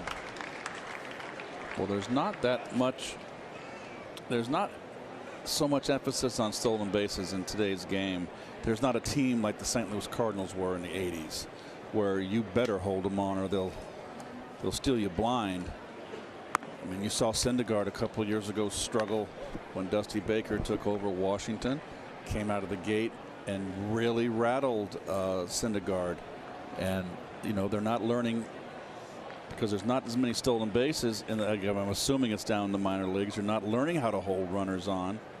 So it was a work in progress, but Syndergaard got on the program pretty quickly, because but that first couple starts he got rattled, and it didn't take long for that to get around the league, and teams started running on him, and it affected his pitching.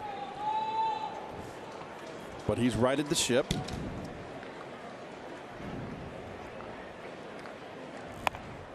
Noah going to be the Mets opening day starter. That announcement came from Mickey Callaway earlier this week.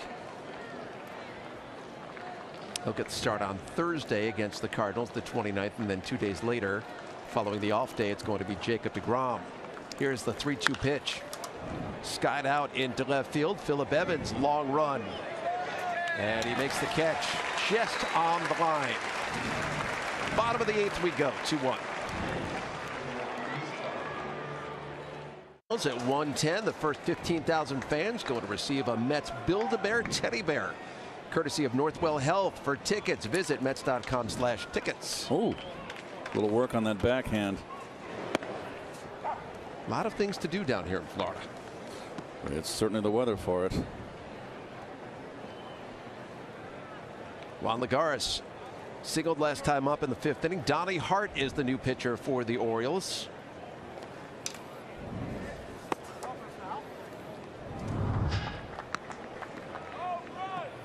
There's Donnie Hart's numbers last year. Having a pretty good spring, looking for a spot in that Orioles bullpen.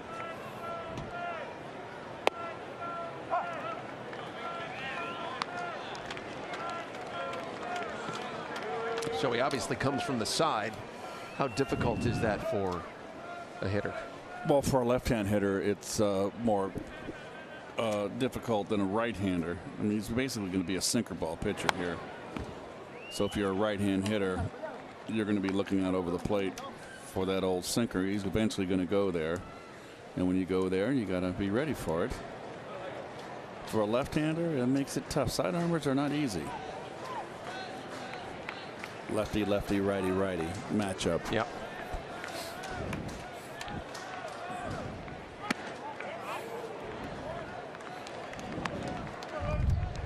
And here's your sidewinder.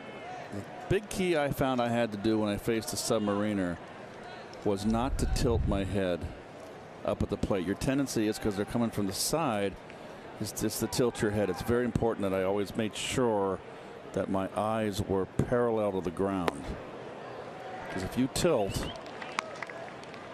you're in big trouble. You just lose, you lose a depth perception. It almost feels like you're spaced out. I mean, you just lose, you're at sea, so to speak. Hit out in front of the plate, right back to Donnie Hart, and that's out number 1. Let's go back downstairs. Steve Gelb's with Paul Sewald. Steve. Thanks, Gary. Scoreless inning for Paul Sewald just there. And Paul, you know, for you and I have talked about this a little bit, but a very different spring, kind of having that experience under your belt. What's the biggest difference in feel for you this year versus last year?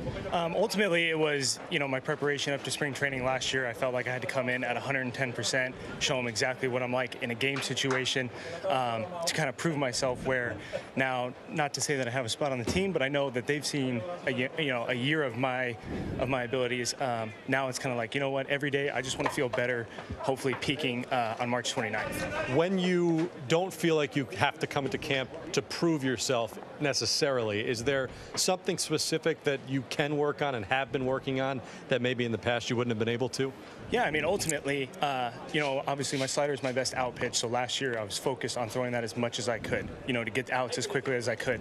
I struggled a little bit with fastball command early in the count and some changeups last year. That's when I, had trouble. So ultimately this spring, or leading into this spring training, I was focused on making sure that my fastball command is there and I have a third pitch, that changeup, that I can throw to lefties anytime I want. How does it feel right now?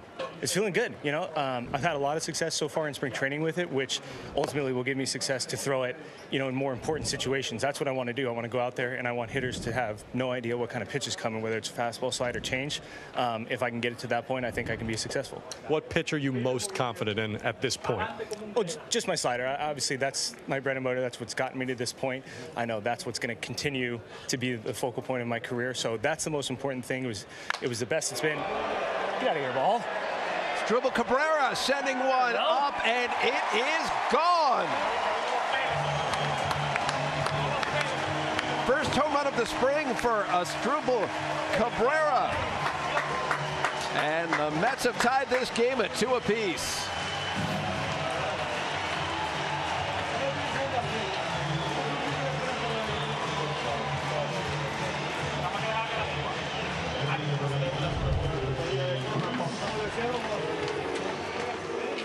Well, he got all that one.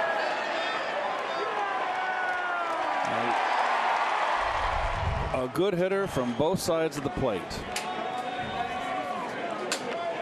So all smiles for Asdrubal Cabrera, who ties the game. Sorry to interrupt, Steve and Paul. No, we, listen, we gave credit to Paul Sewald there for beginning the call really well, and I thought, Gary, you finished it off like a pro. But we'll finish off this interview with this question. I know that you spend a lot of time with Jerry Blevins. He's the elder statesman back there, and spent a lot of time with him certainly last season. What are the one or two things that you have taken from him and just how to prepare and how to be a professional? The number one thing is playing catch before the game. It might sound silly, but he's just got it down to a science after 8 years that it's like, I only need this amount of throws to be ready to pitch today. Ultimately, I'm playing catch, 6-7 hours before I even get in the game. I don't need to waste my bullets every single day playing 20 minutes of long toss. I need to know exactly how much I need. I need to tell him, I just need 10 throws. I need 20 throws from here to be ready to pitch every night, because it's taxing. You got to get up. There's a whole another month of games compared to the minor league schedule, which was new. So for me, that was the biggest thing, was making sure that I used every bullet that I have in the game as much as possible. Paul, great stuff. Appreciate the time as always. No problem. Anytime we need a rally, I guess I'll just do an interview with you. There you go. I mean, you heard it here. He said so. So we'll take him up on that. Gary, back to you. Solid work by Steve Gelbs and Paul Sewald. Very interesting interview right there. Excellent interview.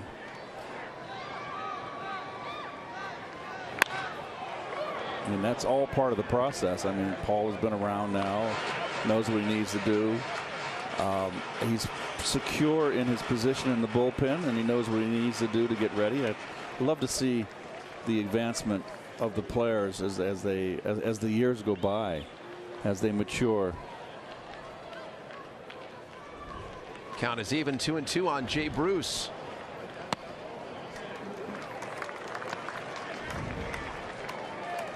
You can just sense a confidence in Paul Sewald now that he's been around. He's had some success. And as you say, Keith, he understands the process. And that's a steep learning curve. And Jay Bruce goes down on strikes.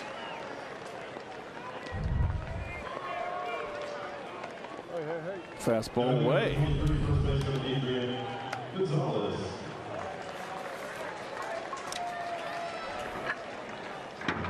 That brings up Adrian Gonzalez, who's 1 for 3 on the day. And I do think it brings up an interesting conversation I had yesterday with Dominic Smith, who still is out with the bad groin. And he was saying to me, it is a very steep learning curve. There's Gonzalez sending one into right field, and a good sliding catch by Gentry to end the inning. Mets tied at 2 as we head to the 9th.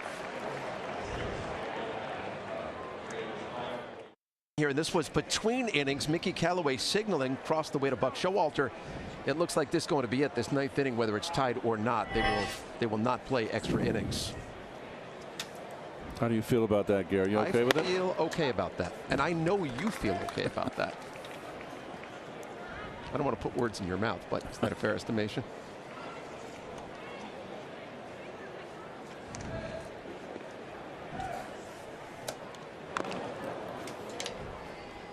Let's go downstairs once again. Steve Gelbs with the man of the hour, Jacob deGrom.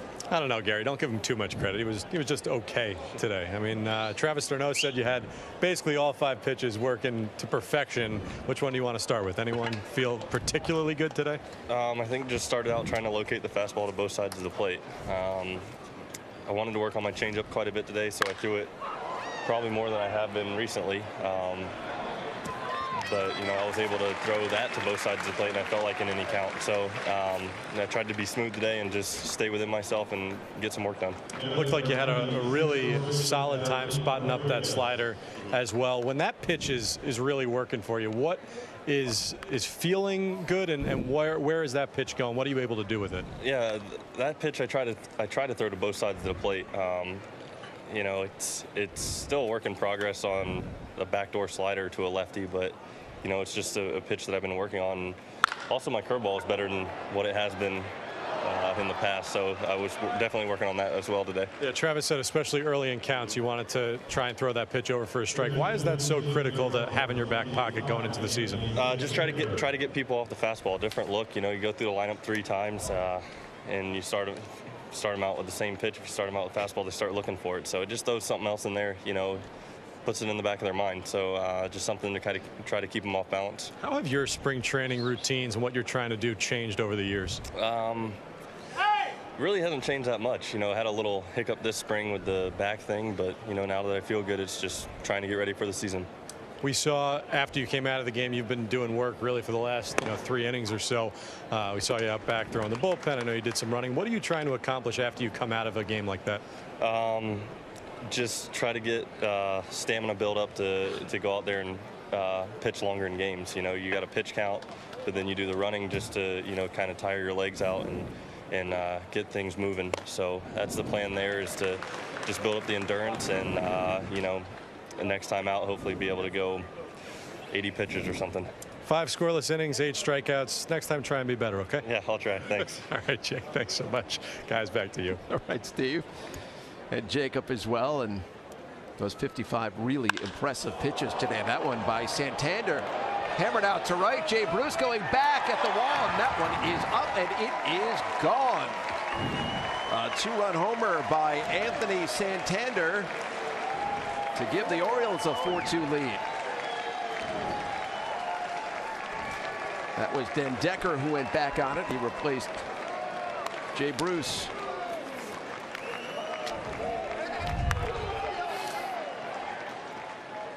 High fastball down the pipe, and today with that wind blowing out to right, it's going to make it.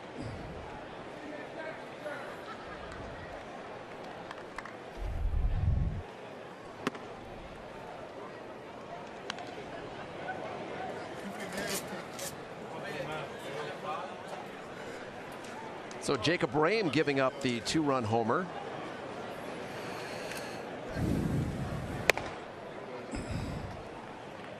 I would say happy birthday to Jacob Rame, who turns 26 today, but that was not the birthday present that he was looking for, envisioning. No.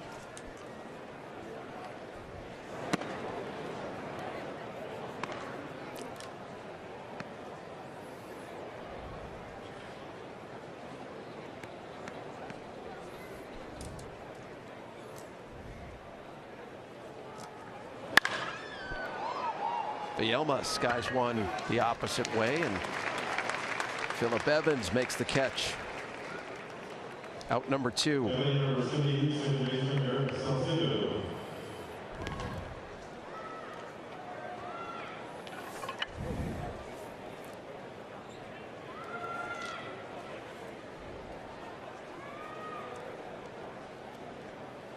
Does not seem like that young man is being cooperative. Oh.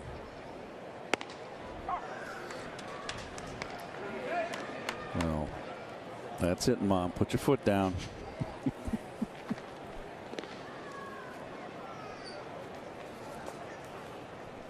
Eric Salcedo is the batter. Right back to Rame, I should say. And so Santander, the big blast, 2-run shot to give the Orioles a 4-2 lead. Highlights and scores from around America. Spring training recap, March Madness. Scores and highlights, the latest on NFL free agency. My Syracuse Orange in action tonight against TCU. Seton Hall finally got through the first round. Kevin Willard and company. Gary Cohen, our colleague, will be very pleased. I spoke to Gary yesterday before the game. He felt pretty good about the Hall. They got to go up against Kansas next. Not going to be easy. They're #1 seed, right? They are, although they got a little bit of an early run from Penn in that first half. Bottom of the 9th we go. James Teague is the new pitcher for the Baltimore Orioles. Todd Frazier going the distance today, going 9. The Mets have only made a few changes. 3 changes. Dendecker. That time we start playing the 9 innings. That's where you build up your legs and the stamina. 96-mile-per-hour fastball from Teague. 96.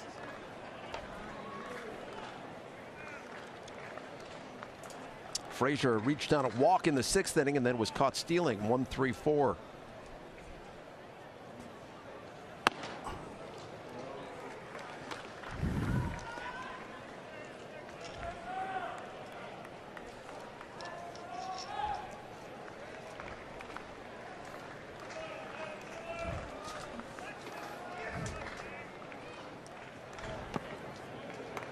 Mets are in danger now, going 10 consecutive games without picking up a victory down here in Florida.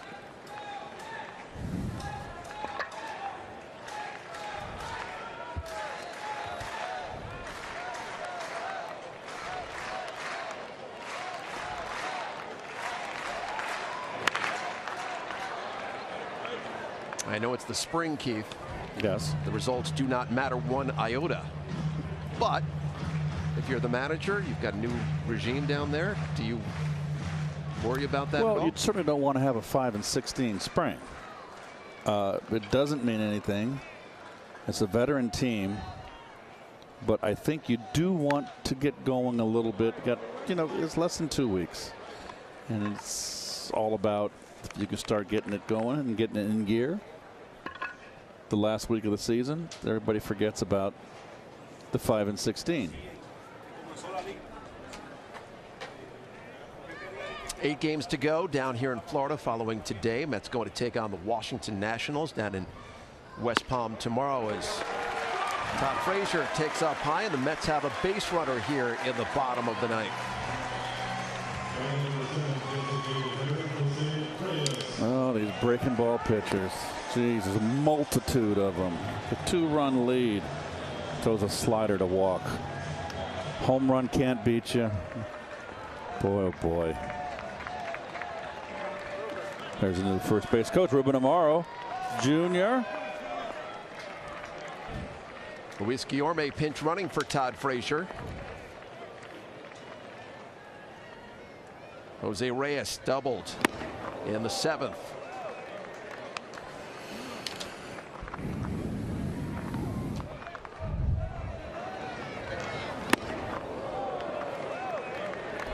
Pulled off just a bit, trying to go for the bomb.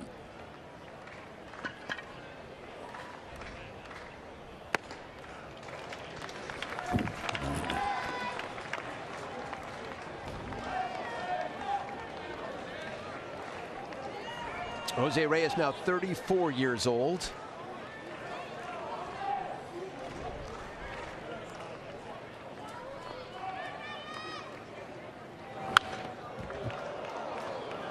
Speed not what it used to be, but he did steal 24 bases a season ago.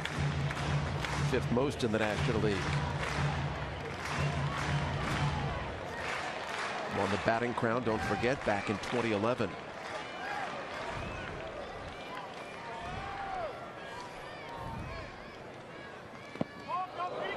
No, he didn't. Held up. Count evens at 2.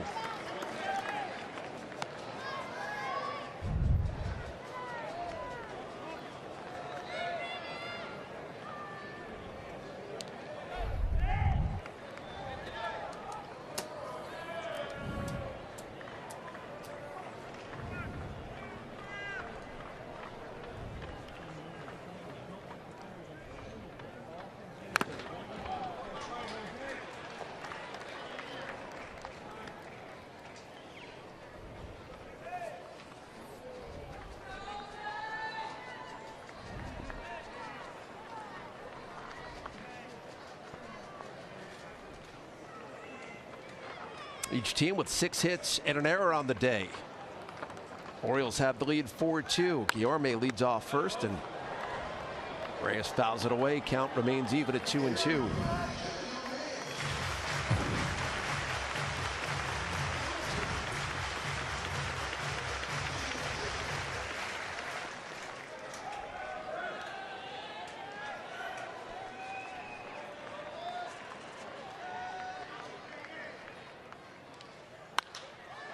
That one skied out to shallow center field. Coming in is Mullins. Going back on it is Salcedo, and he makes the catch for out number 1.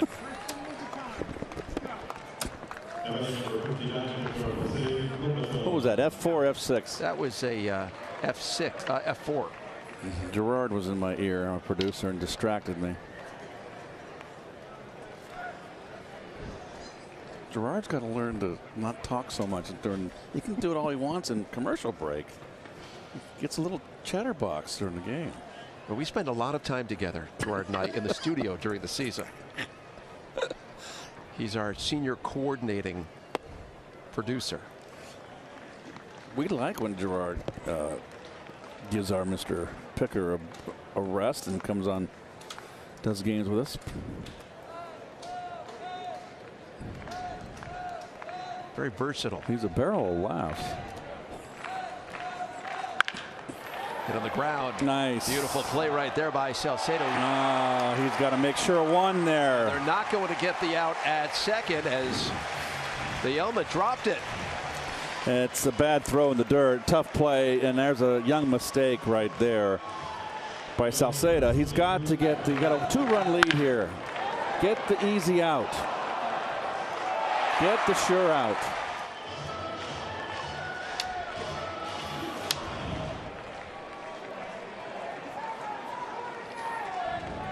A tough play in the hole, but they did give the error to Salcedo. Well,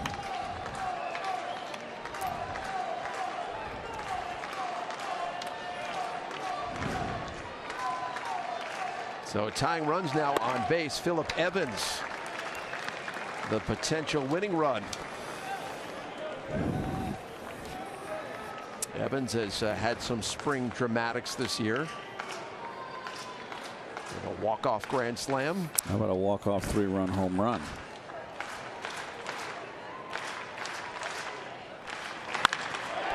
Hammered over shortstop. That's a base hit into left field. Guillorme around third. He's going to score. And it's a double for Phillip Evans, and the Mets back within a run.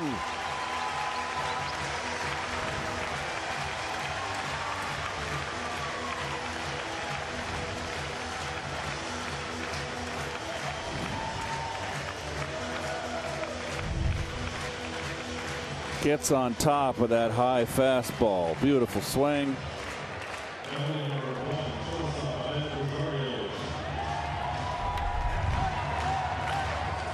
So costly error here by the O's.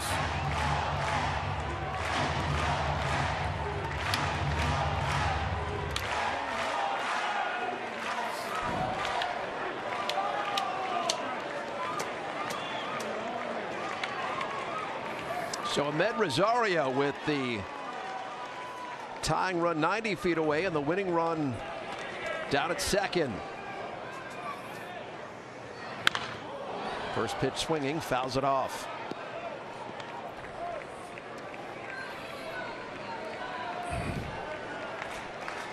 Infield in. Interesting. Well, we're not going to go extra innings. We know that.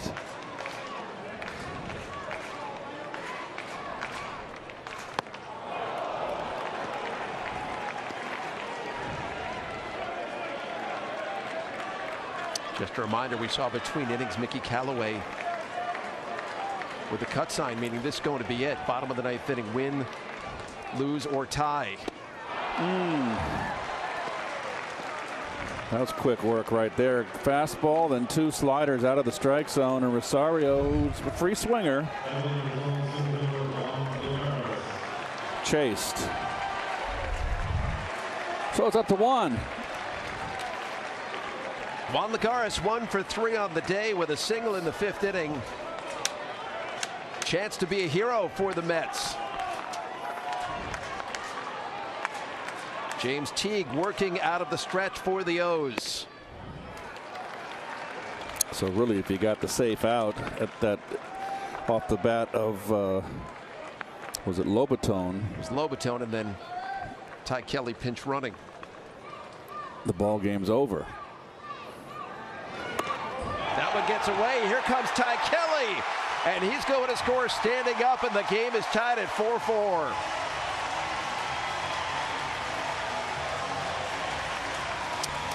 Well, catcher's got to be a little bit more athletic here. He knows the slider's coming. Look at no footwork. Absolutely no footwork. The runner, the tying run in third.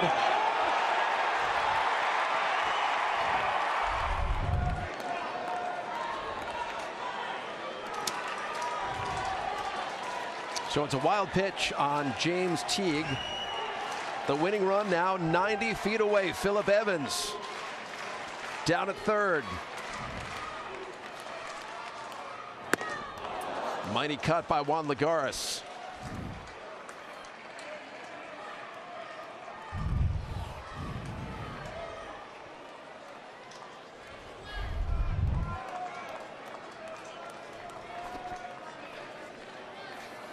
Couple of costly mistakes here by Baltimore in the bottom of the ninth.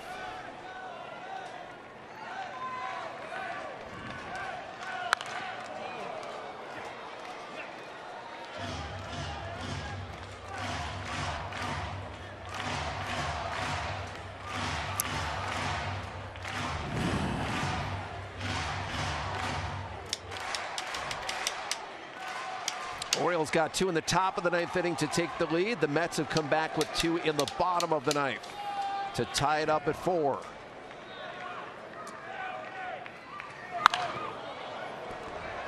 And Lagares stays alive. Count remains even at 2.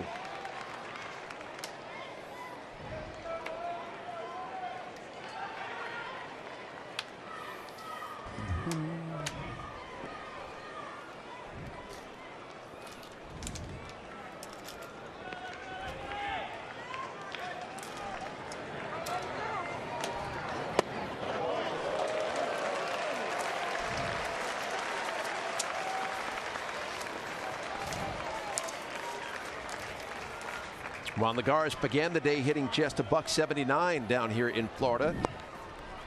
Chance to get a big hit right here. Bounces one down to third. And that is going to do it. Sardinhas get a look at Buck and Mickey. That's it. And that is it. When you're the road team, you're happy. You get to get on the bus and go. Looks like Buck doesn't want to go. Well, Mickey sort of looked over there. Buck, he shook his head. Buck wanted to play. He had somebody warming up down to the bullpen. Oh, well. Miscommunication. Tie ball game. He did have a bit of a perplexed look on his face. And there he is still. He still hasn't left the dugout.